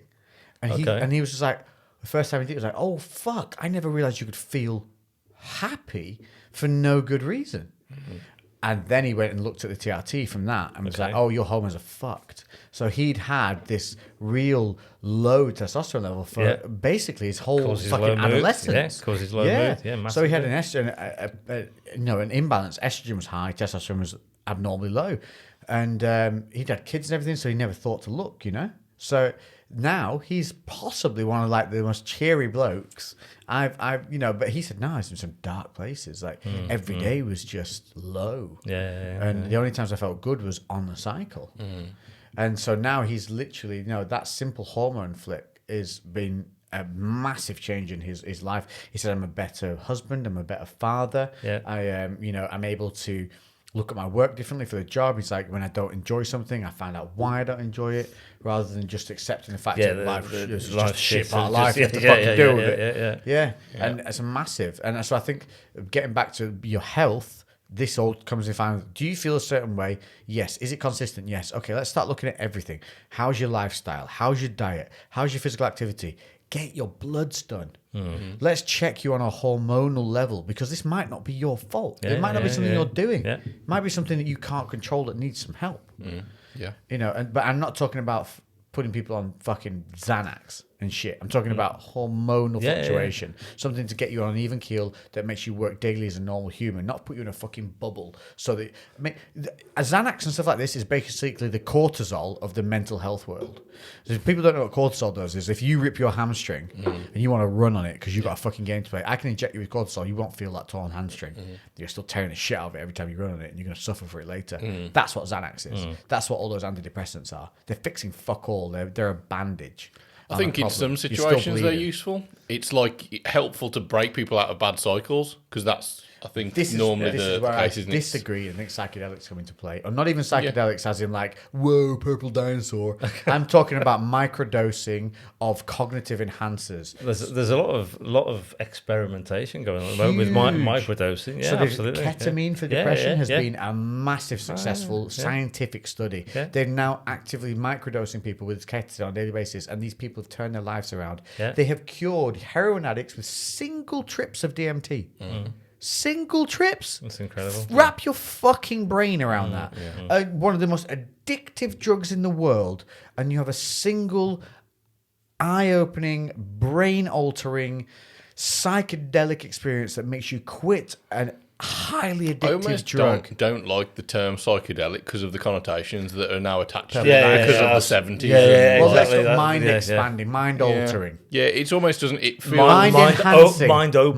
Mind opening. Mind opening drug. Well, not even a drug, compounds. Yeah. Mind opening compounds. 'Cause, yeah, we and I'm were not talking saying about- everybody jump out and go do some shit, but Well, there's that look company- further than the medication that the current pharmaceutical community that makes a profit off your fucking illness makes. Well, in the UK, they are experimenting a lot with DMT combined with therapy. Yeah, absolutely. There's Well, a company in the London thing that's is, doing it. medication isn't first line intervention anyway. For talking therapies are the first line intervention. The medication comes later on. And What's your feeling on And you're right. For some people it's helpful. I think personally I've used antidepressants. Because when you are at such a shitty place, and that's what you get. But my doctor. Do you think it's more of a thing to stop you doing something silly? My doctor was brilliant, and it wasn't just about the medication. There are some risks that when you start to take medication, because you lift out of that sort of real depressiveness, you're actually more vulnerable from doing something silly. So if you got somebody that's so low, their motivation's so low, they might be having suicidal thoughts. They might be thinking about what they're going to do. They actually haven't got the motivation to do it because they're feeling that low. I see. So you start them on medication, and that can be actually quite a Now they risky can make a point plan. because it's like, actually, I've got a little bit more motivation now. Don't feel great, but I've got a bit more motivation. Now I'm going to go and do it. So we have to be very careful. Yeah. That is a fine tightrope. Never knew that. Never knew that. Yeah. Something that we have to watch out for, because as I say, and I can relate to that, because I say when you are genuinely so low that everything's an effort, the last thing you could find the energy for is doing something as significant as that. But when you start to improve your mood just marginally, and you start to get that motivation, then all of a sudden it's like, well, things still aren't great. But so what would you suggest to somebody that might actually be feeling that way now, where it's like an easy out, like everything would be better if I wasn't here? I mean personally, I'm a big believer there's always hope. Everything is solvable. I myself, I've been there, and there is always hope. Things can change, things can improve. It really is about reaching out and talking to somebody about it. If you talk to other people about it, and they listen to you. One of the big fears people have is when people say, I feel like ending my life. I'm gonna kill myself. Is worrying about engaging in that conversation, because they worry that it's going to make that person do it. It's encouraging. Whereas actually, if you sit down and say, right, talk to me about it, you're diffusing the situation. They're feeling that you're taking them seriously. They're feeling they're being listened to. I think validating people's emotions absolutely is really important. Yeah, that's so important. You're not the only person who feels that way about that thing. And that's a positive thing that's come about with mental health now, is that people are talking more openly about it. You're getting more programs on the telly about it, aren't you? There's one sort of almost every few months, isn't there, where somebody's talking about their experiences in their mental health. That's a great thing. When I was growing up, it was a massive stigma. And I even remember doing my training, back in the 90s, and finding out one of my placements was in a mental health unit, and it was like, oh shit! You know what I mean? It was because of that stigma. The old the nut house. One flew over the cuckoo's nest sort of stuff. And it's like film, that is. a fantastic film. But that's the stigma, because the only mental health stuff that got in the papers was the bad stuff, which was actually an unfair representation. Massively unfair representation. So I'm glad that things are changing. That people are talking more openly about stuff, and more receptive to mental health as well as physical health, and seeing people as the whole package. They're not separate things, are they? They're sort of enmeshed, aren't they? I think when people get to that low stage, the one thing that everybody needs to know is you will be missed. Yeah, absolutely. You will. Don't underestimate the hole that you'll leave. Yeah. No matter how disconnected you feel or how alone you feel, that's not a true representation of what's actually around you, which comes back to number one in your list. Paying attention to what's around you. Slowly pay attention to more and more of what's about. And then, was it 4 was connecting with people, or 3? Connecting with people is I think that was the third one. They all start to go hand in hand. When you start realizing, well, hang on, who will miss me? Okay, I'm going to give that person a call. And take the time if somebody is calling you. I did a big thing where it was, I used to get frustrated that people would call me because of my interest in my flow. I'm getting work done. No. Talk to the people. Answer the phone. If it's somebody you know, it's not an unknown number. Answer the phone. You never know what it'll be about. Absolutely. And 10 minutes of your time could change somebody's life. Absolutely. Yeah. 10 minutes of your time. And the person's calling because they want to talk to you. My sister, exactly. There's a purpose to it. That's somebody who wants to speak to you. My sister lives in Bordeaux. She called me the other day. We ended up on the phone FaceTime for 2.5 hours. 2.5 hours, and she called me about a handbag. And she said when she called me, she was like, I've bought a new handbag. It's fucking beautiful. I was like, I don't know if... Do you mean to call me about the handbag? She was like, yeah, I meant to call you about the fucking handbag. I was like, I don't think I'm the person you meant to call about the handbag. She's like, listen, I'm calling you to tell you about the handbag because I want to talk to you. And I was like, okay, fair enough. And then it led to a 2.5 hour conversation, and we talked about everything, including our family and our childhood and everything. And it all led from her ringing me to tell me she bought a fucking handbag. The last thing I cared about. Yeah. You know? But it was just her way of saying, Starting hey, it. Starting a conversation. hey, how you doing? Yeah. And it was really, really good. I think more people are getting comfortable with that. Just like asking somebody, how are you? And not just saying, all right, mate. Not as like a passing thing. Yeah. Yes, yeah. People say, you're all right, mate. Are you all right? Yeah. Like, that's not, like, people, it's like, we've got so many sayings now that they've lost their actual meaning. Yeah. Like, you're I think asking we've said this somebody, before, are you though. all right? Say to someone, no, how are you? Yeah. You're all right. Yeah. No. How are you? And then they'll say, well, and if the moment they do that, well, dig in. Make them tell you. Like 50 minutes of your time. One thing, so, you know, you were on the receiving end of one of these, a consultation with me. And this is something that when I talk to any of the clients, I'll always make sure I ask somebody how they're doing twice, consecutively. I'll ask them, you all right? How are you doing? And I'll get I'm all right, thank you. And then we'll sit down and then I'm like, so actually, how are you? And I'll push that and get them, because I might just think, you've just fucking asked me that, you idiot. Or, like, I'm hoping that they actually take the fact that I'm actually asking them, how are they? Are they actually doing okay? Are you feeling all right? Things like that. Now in the consultation, which probably wasn't there, one of the things that we've adjusted for, I directly asked them, you know, right at the end, where I'm just like, have you got any injuries or medical conditions? Now it's, have you got any injuries or medical conditions or any mental health concerns that we need to be aware of as coaches?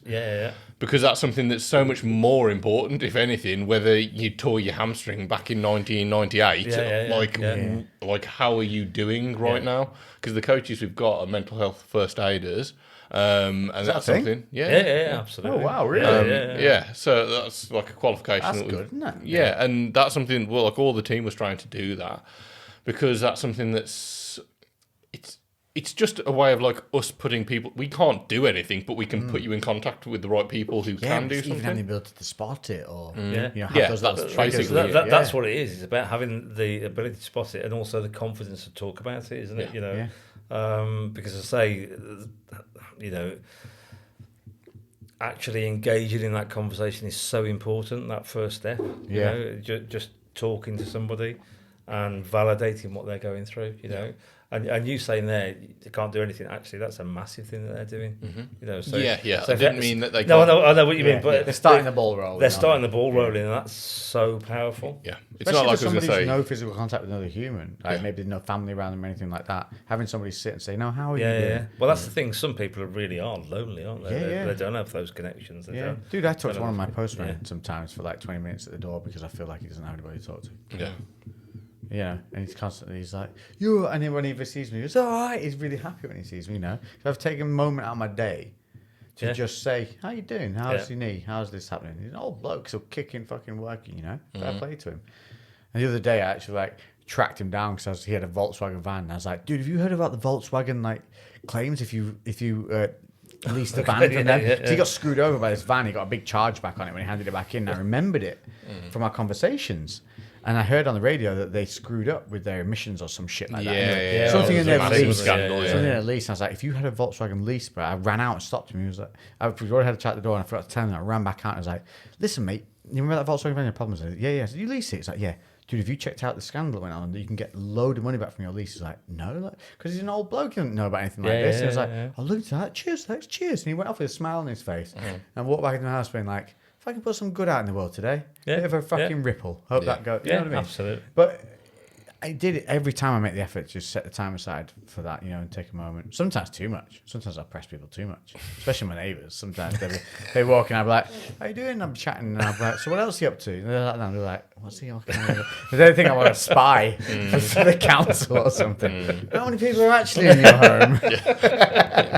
We just had a massive conversation about missing the takeaway to Yeah. chat. So this is what we're talking about, though. Look, we've been chatting, and the time has gone so fast and it's so good that it's already gone past 11 o'clock. We didn't even realise it. I thought it was honestly about 10 o'clock. No, I did. Yeah. The battery died, and then we looked at the time and then realised, because Lex has been bigging up this takeaway that's Dude, round I'm the corner. telling you, the takeaway is the bomb. Don't fucking tell me this now, because it's We'll get next closed. week. It's too We'll get late. next It's week. closed. We'll get next week. I don't want to know.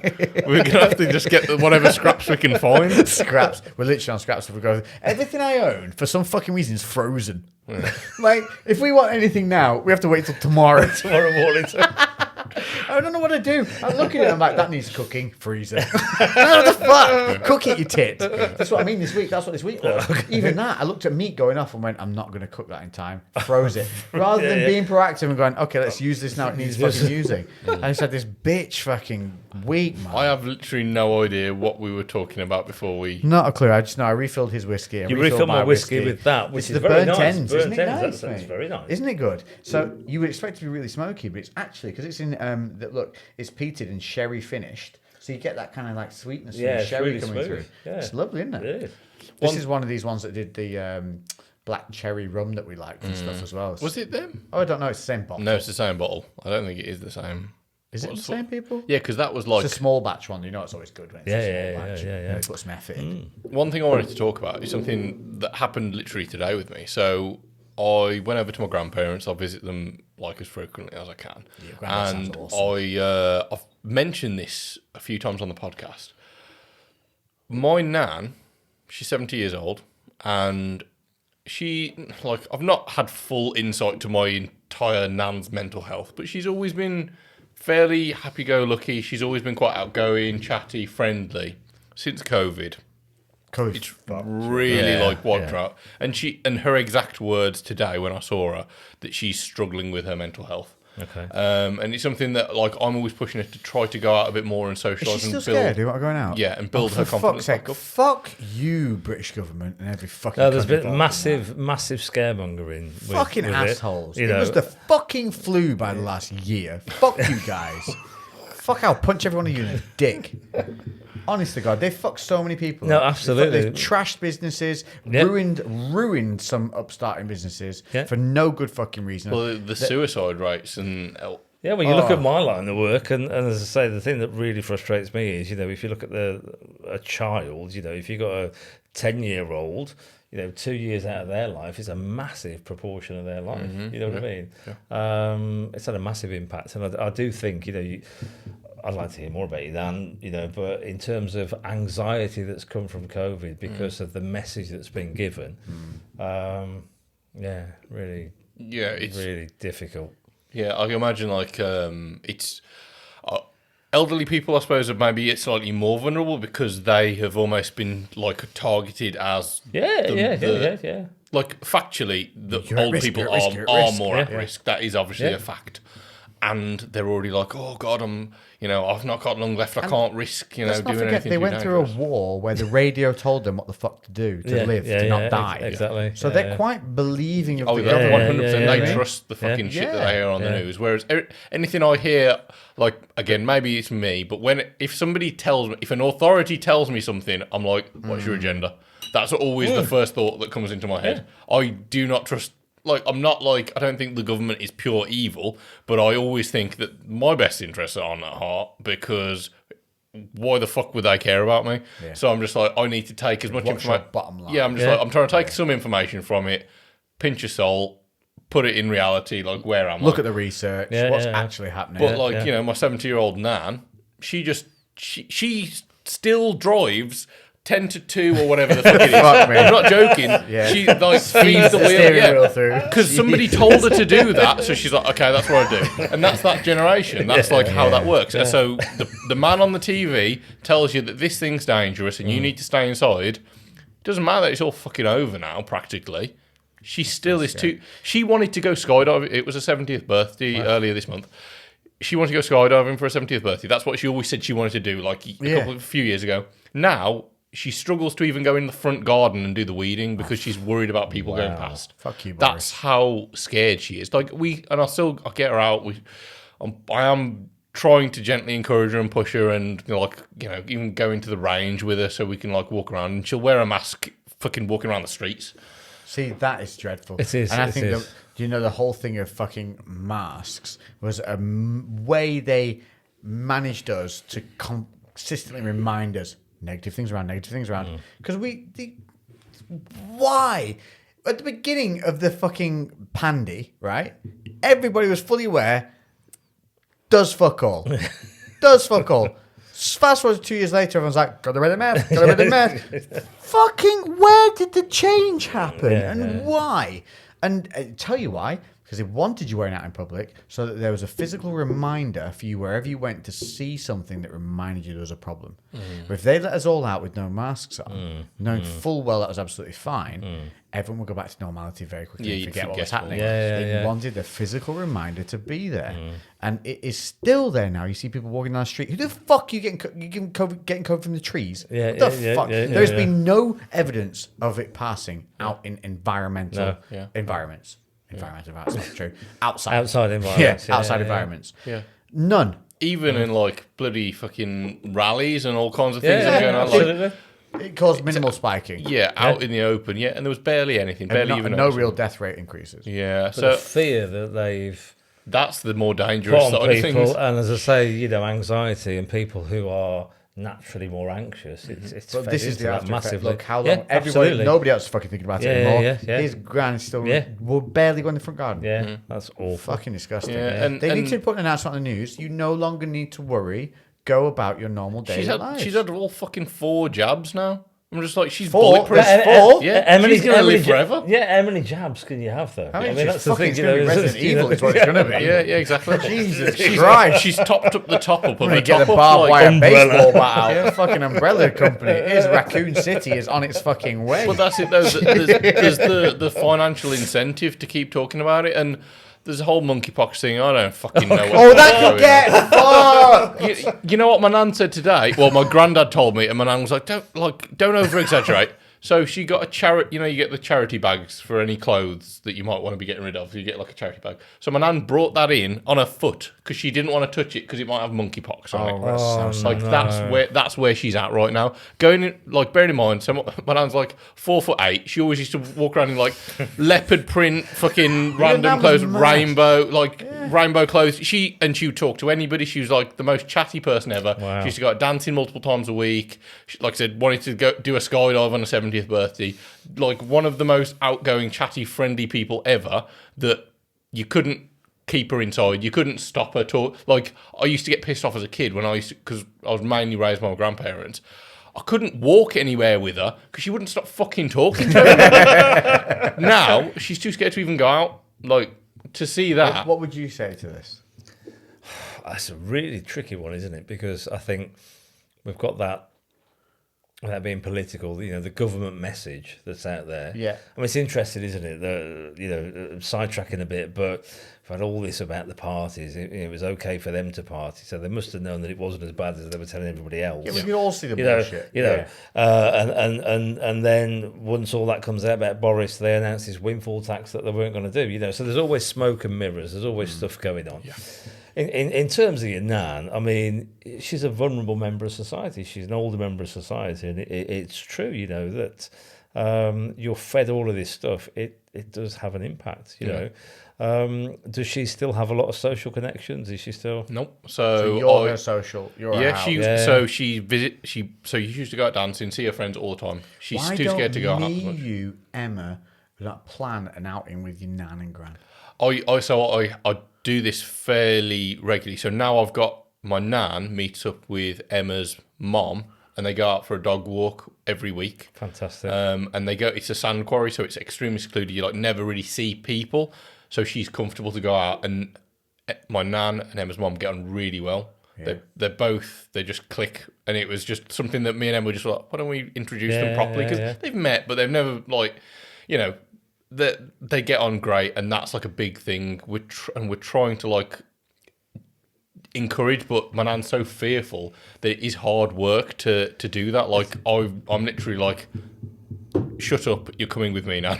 It's almost like she needs that sort of graded exposure. You know what I mean? That sort of. I was going to say, keeping it segregated to nothing is not a good thing. I think you need gradually to building it back up. Yeah, absolutely. Well, she's going, like I said, she's gone to the range and like she wears a mask the whole time. She's gone around. She's done a little bit of shopping in public places. She's very conscious and fearful of it the whole time. And if somebody got too close to her, she'd back away.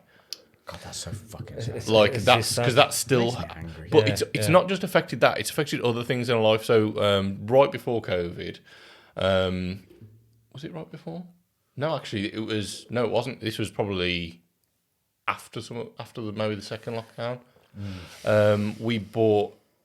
Well, it was actually one of our friends who's a vet. There was a cat that needed rehoming, a young cat. She was only like 16 months old. She'd been hit by a car. They couldn't afford to pay.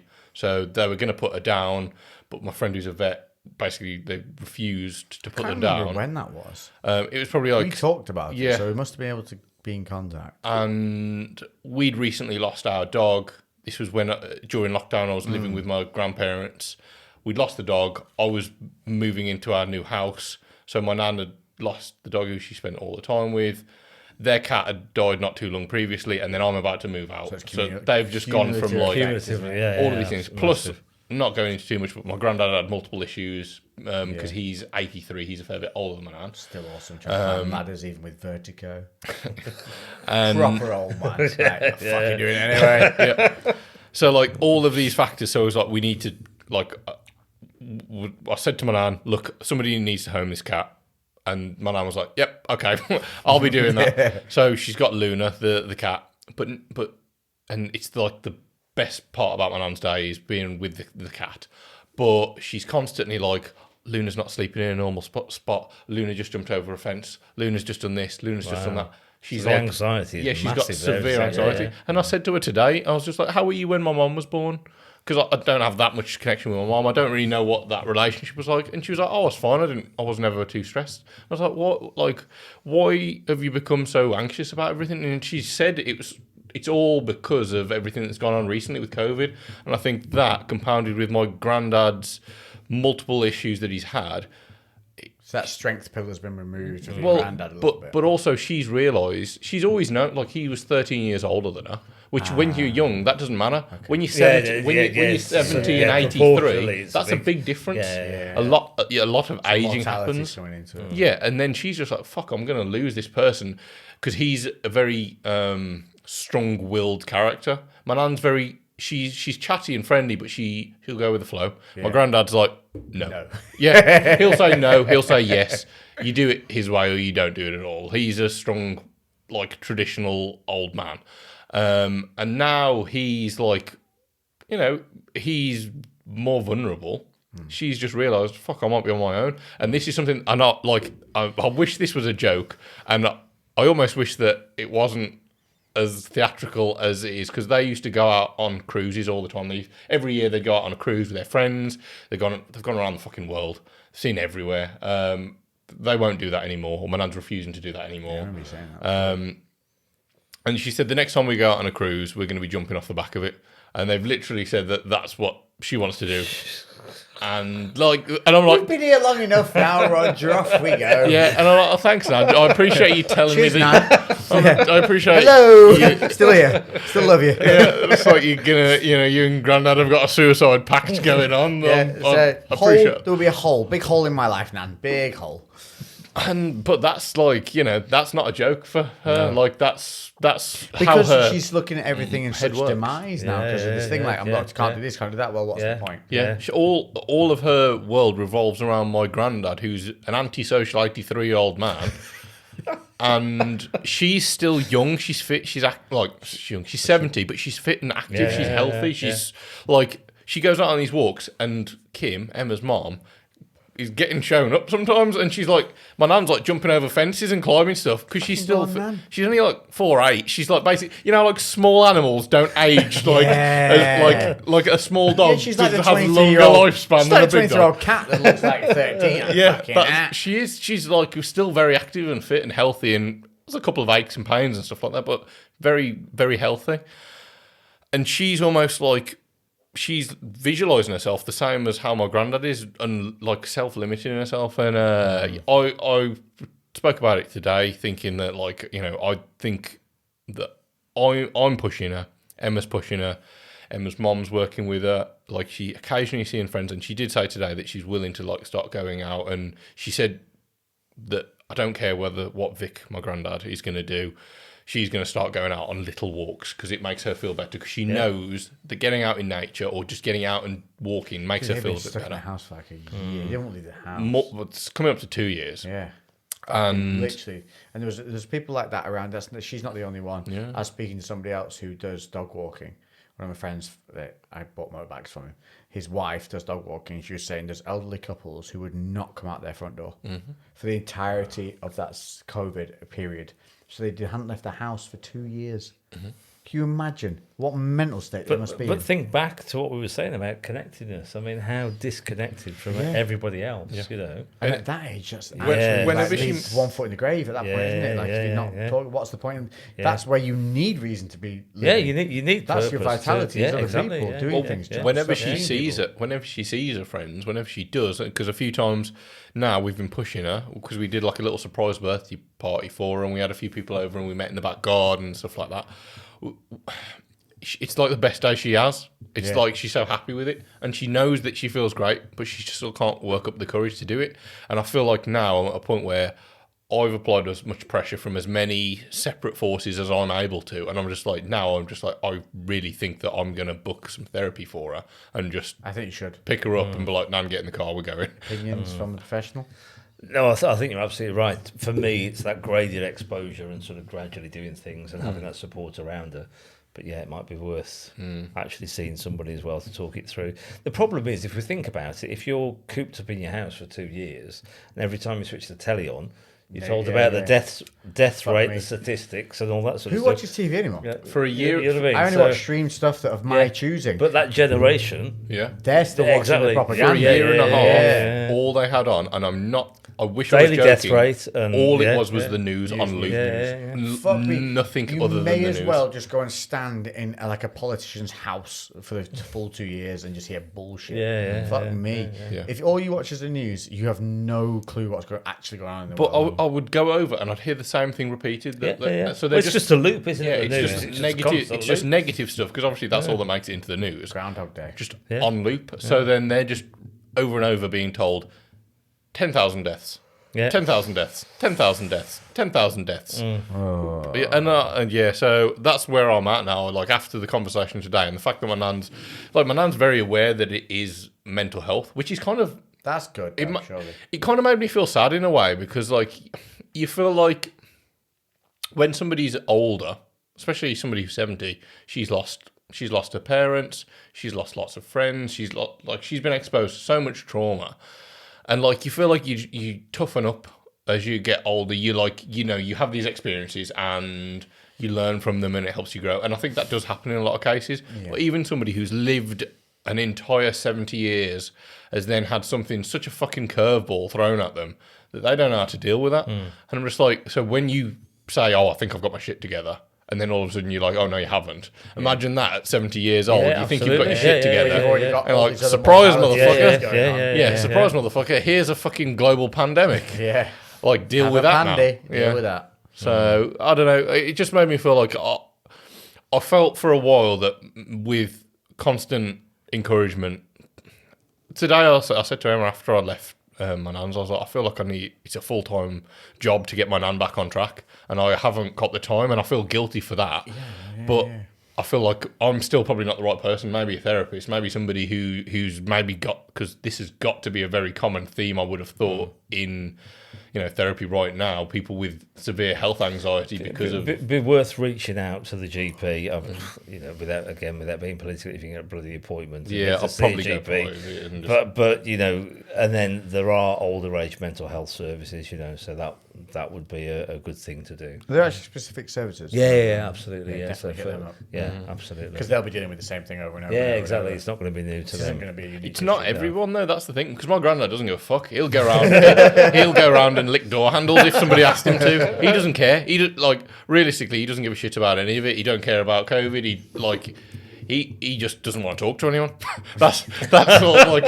As long as he can avoid COVID was probably the best There's thing. a point where a man reaches in his life where they're just like, underwear is enough clothing for today. Right, do you know what I mean? There's just that and a rocking chair, and they're fucking sorted. You put that rocking chair on a porch, fucking never putting pants on again.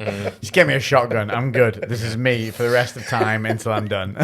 And like it is everyone's reacted very differently. But I think the thing that was it was just such a contrast from. You've seen the change. Yeah. So you've seen that dramatic change. That's the thing, isn't it? It's not like it was her I wish I'd default have- mechanism before. You know, Yeah. it's You were a able to complete step in shift. and- Yeah. Yeah, You I wouldn't wish have been I'd able to. You known wouldn't have been about. able I just, I didn't realize how that combined with all the other things. It was just knock There's after no knock way. after knock. Unless you were able to convince her that the government was lying through their teeth about most things to make money, which I doubt you'd be able to do. No. Because you would speak to her for an hour a day and the government would speak to her for 12 hours with the fucking TV on. There's nothing you could do. So the fact is now is to try and show her, look, the world is back to normal. Because of the exposure so little though, she still almost doesn't get it. She saw, when she went to the range and she saw nobody was wearing a mask, literally nobody. Yeah. Like even my granddad wasn't wearing a mask because he just going around doing that much activity Maybe while she wearing a isn't mask. a day not wearing the mask to then realise the next day she wakes up fine. Yeah. Yeah, It's reflecting back on those experiences. I kind of want to like not traumatize her, but just like no mask, stick her in a nightclub. Yeah, just That's called flooding. Yeah, is that what it So is? that's the technique. That's flooding, where you literally just expose somebody Yeah. to everything. What was Yeah, that yeah, program yeah. where Is someone that was a like, thing? Is that a It technique? is Oh, a technique. Yeah, someone's like scared of spiders in a Yeah, spider yeah, pit. yeah. There you go. Yeah. So you got graded exposure where you kind of break it down into little chunks and you Yeah. kind of do it bit by bit, right. and then flooding is like, no, there you have it, motherfucker, straight in, Look, see how you face all don't your die. fears. See how you Yeah, don't die. yeah, There yeah. you go. That is a psychedelic trip. Yeah, that is kind of what a That is trip what is, a psychedelic isn't trip it? is. Literally, it's the most fucking. But if you went in with a team who explained everything you were seeing, so the way it works when you go on the trip is like flooded, but then also you got a wingman going, but look at it for what it is. Yeah, See, yeah, yeah. Oh, you're about to feel it this way? No, look how it really is this way. Like, oh, so it's actually not that scary. Yeah, no, look, see, it's just this and this. Oh, and you see how you feel this way about that thing? Yeah, that's because of this here. You're like, really? You're like, yeah, watch this little link from this to this. Then you have that emotion. So now every time you feel that emotion, it's from this, but you don't know because there's this middle point in the way that you think it's from. And you're like, oh shit. So it's not from the middle point. You're like, no, it's from that root cause when you were 8. Like, oh motherfucker, I get it. And you're like, yeah, there you go. And so now you know the root cause. You're like, every time emotion picks up, you're like, oh, it's not for that. It's for that thing sure, when I was sure, here. yeah. So now they're no longer angered by it. That is pretty much it in the simplest fucking way you can possibly Yeah, put it. yeah, it does. It just strips everything back. It declutters everything. So you do get that insight that you feel like when you're talking to a friend and they tell you about their problems, you're fucking Gandhi, aren't you? You fix their problems like that because you have no emotional connection to their bullshit. Yeah. Whereas your yeah, own, yeah, it's yeah, impossible to do because you've got so much baggage attached to it Yeah. that you can't see the wood from the trees. You're just stuck there, and then you kind of just get this moment of like decluttering, and then you're like, oh yeah, that's the cause right there, and you're like, oh, okay, yeah, I kind of knew that, but now Really now not I that can, bad. Yeah. Oh, that's all it was. I did feel like that trip that I had was almost like a year of therapy condensed into an hour. 100%. Wow. Yeah. Wow. Yeah, Yeah. he's Yeah. like the third person I've taken through who's had big fucking Really? breakthrough. Yeah, I've had one of my friends has reconciled with his daughter. Like built a better relationship with his daughter because she was 4 little. Never really had a great connection. Now like sees her twice a week. Full on sits down, just like cognitively connected to her. Whereas before it was just I'm the father. Now that she enjoys her as a human being. Single trip. Wow. Another person. Danny came on, realized that he needed to include one of his sisters more because he realized that she was different to him and his other sister in terms of personality, and she might feel shunned and needs to make sure that doesn't happen anymore, and she needs to know she's loved. And he went back with that purpose that weekend, and also realized that he had a list of girlfriend material that someone had to meet, which was an impossible list. And he realized how stupid the list was, and now he's like just free to see. Single trip. Wow. Huge. And I feel like I've not had one for a while because I've taken everyone else through them. Even with yours, I was like on a plane, but not in. So I dosed to be with him, but not on my own. Okay. Yeah. So You had something out of that last I one. got a nice very nice moment out of it, but I feel like I need that singularity moment, which is what you get when it's just about you. whereas mine was a focus primarily on making sure you were okay and get through, which is great. I get great enjoyment from doing that. Love it. Like, couldn't be more happy to do that. I had a great time. But now I need also my own therapy to be that. Maybe I need someone else to watch me through. I was going to say, maybe I can watch you through it, because watch me you did such a brilliant job of going through it with me. Because almost like when you're in this phase of like, because you're so disconnected from this. Like, Right, okay. I didn't realize I had a body. I was at one point where he was just a consciousness in the universe. Yeah, Wow. there was no. I didn't realize about Earth. I didn't realize about anything. There was literally nothing. nothing. There was just like a tiny string of consciousness of all of the layers of everything, all the clutter that I'd built up over, just growing up was stripped away. I had none of that. There was just this like thin strain of like consciousness and my root core, and that was all that was. And then as I started to come back, there was like more things, and I was trying to fight to remember reality. You were and whatnot. literally piecing yourself back together. Yeah, I was putting myself back together, and I remember at one point I was looking at Lex, but I didn't know if Lex was Lex or if Lex was me or if we were the same thing. Yeah. Or I didn't know what anything was. Until you're there. Wow. It's very hard to explain, but it really does. It just skims the fat off. Mental and physical barriers or boundaries, more like that we're given with this brain and this vessel. This is our limiting factor, and it frees the consciousness. But having somebody, so Lex, when I was coming back, was actually asking me some questions. So all these things that I was exposed to, you're still like you're still aware. You still like can hear. I could hear you talking to me, and you would ask me some questions, and I'd be able to respond. But like in Lex asking the questions, it was making me ask the question. Okay. Which I suppose again self-analysis. Yeah, self-analysis. But when you're in that slightly altered state where you are the friend giving yourself, advice, it's a really unique position to be in that I can't really picture any other way of doing that. You're advising yourself in a completely impartial and unbiased way. Wow. And it was. But you need.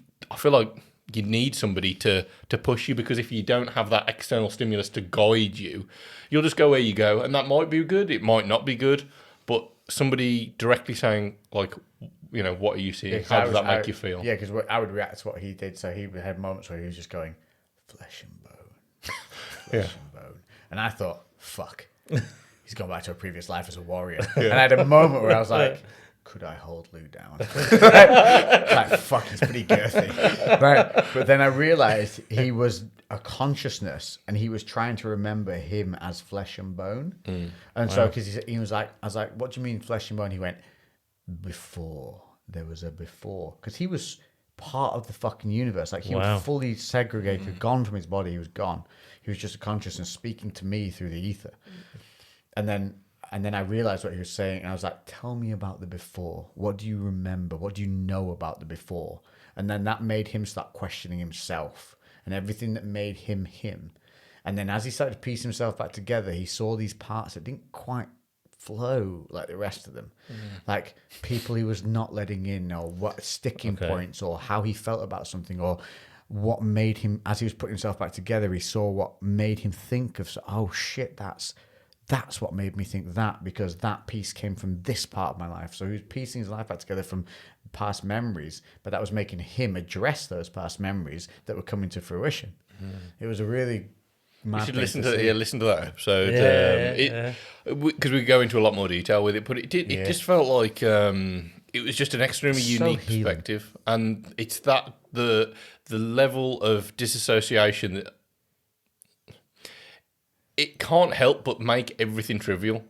Like every issue, it becomes trivial. Just everything, and it doesn't stay with you forever. That passes, but you get that perspective change that you'll not ever get. Do you know what I mean? It's somebody getting stressed out about a massive work project, and they're like, that's the biggest deal in their life, and then they get a phone call saying that their parents have been in a serious accident. All of a sudden, fucking work doesn't matter anymore. Absolutely. They've completely forgotten about that. Absolutely. So the thing but that it took this huge fucking thing to make them realize. And it's like that, but just on a fucking on scale, an elemental level. It's really hard to put into context. So, have you ever? Can you say if you've ever tried any kind of psychedelics or anything like that? I've never tried any psychedelics. No. I've never done mushrooms, but that's mainly because I've looked into the fact that it's quite similar to DMT. But DMT for me is a much more controllable compound in terms of how long it's going to last. It's got a very specific time frame before we oxidize it and break it down. Whereas mushrooms are like, hey, bro, you can be here for 6 or 10 hours. You don't know when it's going to start and you don't know when it's going to finish. And that's like, I'd like to experience that at one point, but it'd need to be somewhere super chill, super chill, really super beautiful, safe. and just nothing else to do that day. You know what I mean? I was very young. I'm trying to think. I was probably around 14 when I had mushrooms, and they were nothing like DMT. They were. So, but do you think that's also because of the environment in which you did them and the method in which you did them? I was chilled, and it kind of made me a bit anxious. And I saw things that weren't there, and it felt like I was seeing things that weren't there. They were hallucinations. I was seeing like boats and stuff like that. That were like sailing, but they were in the air. Yeah. So I was like, and it felt weird. It felt fake, if that makes sense. It felt like I'm seeing shit that's not there. Whereas when it's exogenous. Yeah, when I had DMT, especially the first time when it was through the vape and it was purely visuals. Yeah. It didn't feel like there was a layer being added onto reality. It felt like there was a layer being peeled away from reality, and I'm seeing more opposed to seeing fake stuff. It's hard to explain, but the best feeling way you was described very it was, it's like when you walk into a room, or you open a door, and you walk into a room that you've never been in before. There's loads of other people there, and they all look at you for a moment, but then realize you should be here. And then you just carry on. Yeah. It felt like it was like a secret party that you've just and then like the music stops for a second, and everyone's like. And then you just kind of walk in and close the door behind you, and then the music starts playing, and everyone's just like, you've been accepted and you're in, and you've just seen this thing that nobody else knew Dude, I'm about. so excited for the next one now. I want to do it straight away. I'm so ready. Right. Yes. Yeah. Oh, I definitely need a revamp. There's moments where you can't do this a lot. Like you do it once every 6+ weeks. Like you know when you're ready for the next one, or when you need one. Like it's not one of those things where it's like, oh, do it again next week. You can't, because you have to go through what you've experienced and you have to put that into practice. And that's the most important part, is what you learn, you have to manifest in life. You have to put it into practice. Yeah. Like it's teaching you something that you've then got to put into your life. You can't just expect, I've done this and now everything's going to change. Yeah. No. There has to be some kind of act that helps stimulate that change. Yeah. So it's one of those. But I think I'm definitely due on. I think that's probably what it is. It's about 6 weeks or so since. Yeah, I tend to have these moments where I feel like, fuck, there's something needs realigning. So it feels like that, like there's an alignment. I've been wanting to try it again, because I know that I got deep and I was gone, but there was it felt like there was so much more, and like I definitely resolved like one thing that was kind of a big issue for me. Well, maybe not fully resolved, wasn't it? It was a big one. Yeah, and it but that removing that almost then revealed several other things that were maybe slightly deeper, and I don't know. I feel like there was more to go, and I felt like I did limit myself by fighting. 100% on your first time you do. Right, okay. Because imagine if I took you as a 7-year-old kid and went, fucking Disneyland. You'd be like, yeah! And you just run around headless chicken, fucking want to try everything. But you never get everything done. Then you go back again when you're 12, you're like, right, there's a fucking plan here now. Right, we've seen that before, we know what that is. Okay, we didn't get to this last time, so we're definitely going to that. That's what it's a bit like. You're thrown into this place that's just like so overwhelming and so much like just like nothing you've ever encountered before. And you're thrown onto this landing pad where all that hits you. Next time you get to landing pad, you're like, okay, I've been here before. Yeah. I'm going to go to that bit. And slowly, with everyone, you edge your way in because you've had that experience, so that no longer consumes you. So you move to the next experience you haven't had yet.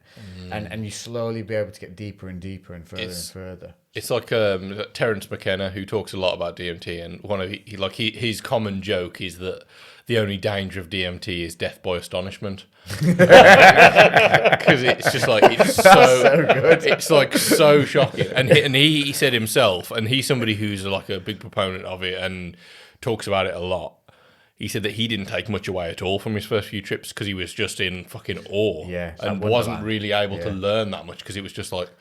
How insane everything was, and how but the fact that you can even access it is insane. For the fact you can't even fathom, you're like, how is that? How is this? How? Like you don't understand until you do it, but then when you do, you're like, the first thing people say when they come out is, I understand now. First thing is, I said, you understand? I understand now. Yeah, I understand. Yeah, it is. It's very weird. Like not doing it, because this was only a few weeks, like a couple months ago, maybe at most.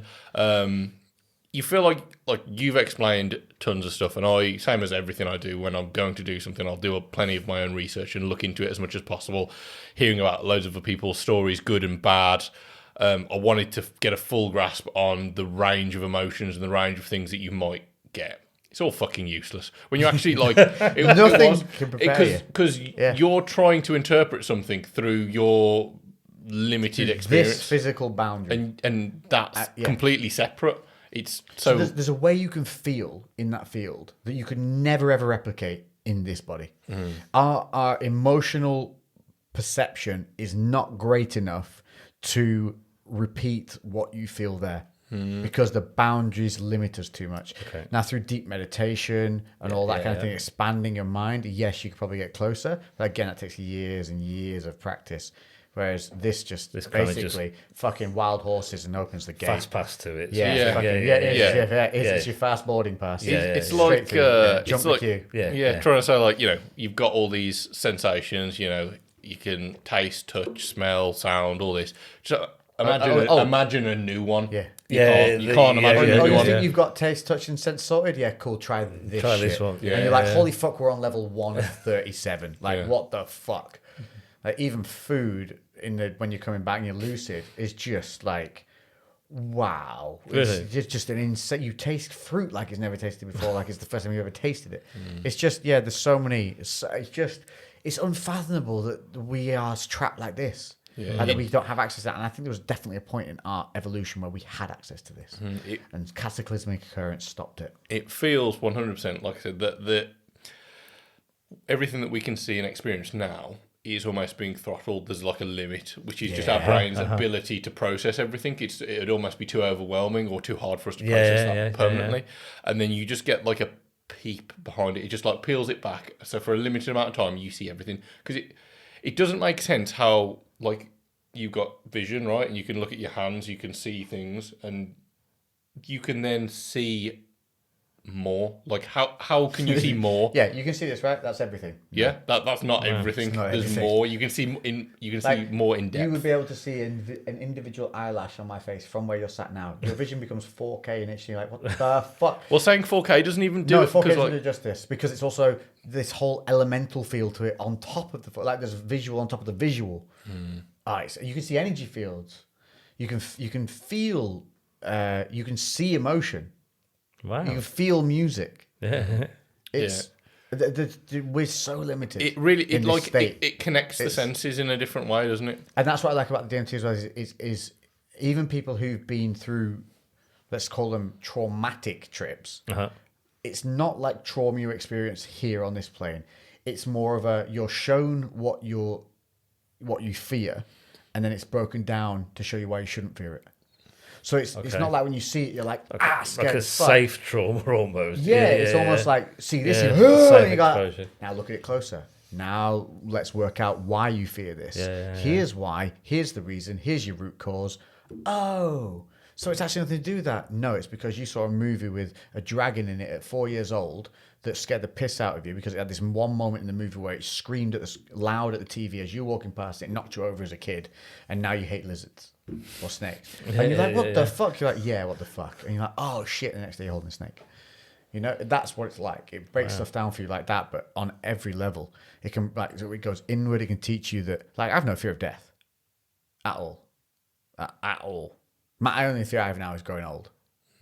Like a genuine fear, the lack of physicality. That's your point of death. Nah, I've been there, seen it. It's beautiful, beautiful place to go, but not yet. Not yet. It told me definitely it's not your place yet. Not now. So it does those things as well. There's no fear of that, like wanting the death. It's like, no, this is not for you now. You have like, it almost makes you, because when you get to these places and you're a consciousness. And you have the lack of this physical vessel, it's almost teaching you appreciate the physicality you have now.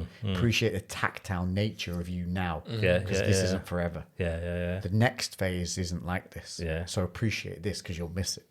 I think that is almost going back to like the presence, like being That's present it, yeah. and being Yeah, mindful yeah. and it gives you like a weird perspective on things after where everything is way more beautiful because you're like, fuck, this is everything's amazing. Well, And it tells you a story. I had like afterwards, I had like a few days of that. Probably the only time I can really recall of contentment. Whereas I always have this feeling of like having to pursue something and push forward to do more.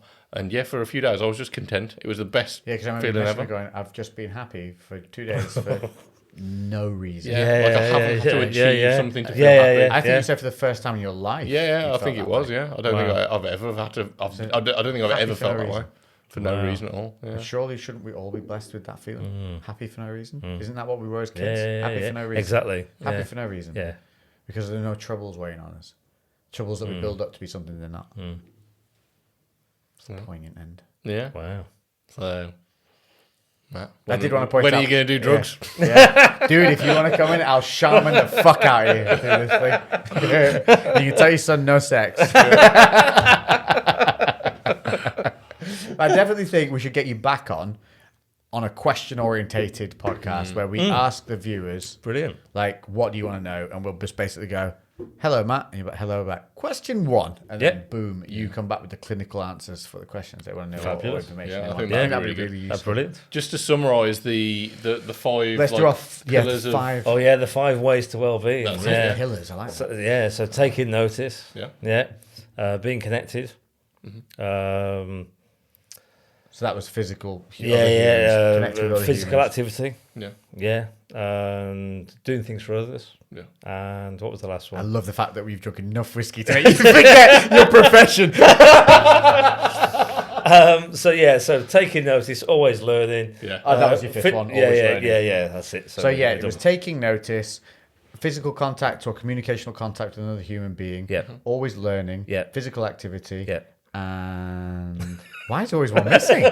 Is this like a trick? Doing things for others. Doing things for others. There we go. So that is it. I hope you've enjoyed this episode. We definitely have. We have like 30 minutes to be able to get any food. We're just going to be sustenance Withering free. away. With just whiskey. We're like, yeah, I was gonna say, We're we'll going to have a have more fire whiskey and more instead. whiskey and probably naps outside. We're going to go sleep in the gazebo with the 1,032 other fucking insects that are already in there. So I hope you've enjoyed this. If you have, let us know. Make sure to rate us on Spotify and iTunes. Leave us reviews where you can. Comments in the section below. What questions you like answered? Would you like to see Matt on? Would you like to know more about what he does? What do you want to know? Let us know and we will get this shit filmed and we'll get people in and we'll get it done. Yeah. You know, he rides motorbikes too, so we're definitely doing that in the future. Fist bump, bike life. Yes. Get your theory booked. I will. Get your theory booked. And everybody else, leave what was bad in the week that's just gone. Bring forward the good and have a great fucking week. We'll catch you next episode. Toodle pip. Toodle pip. Thanks, Matt. No, thank you.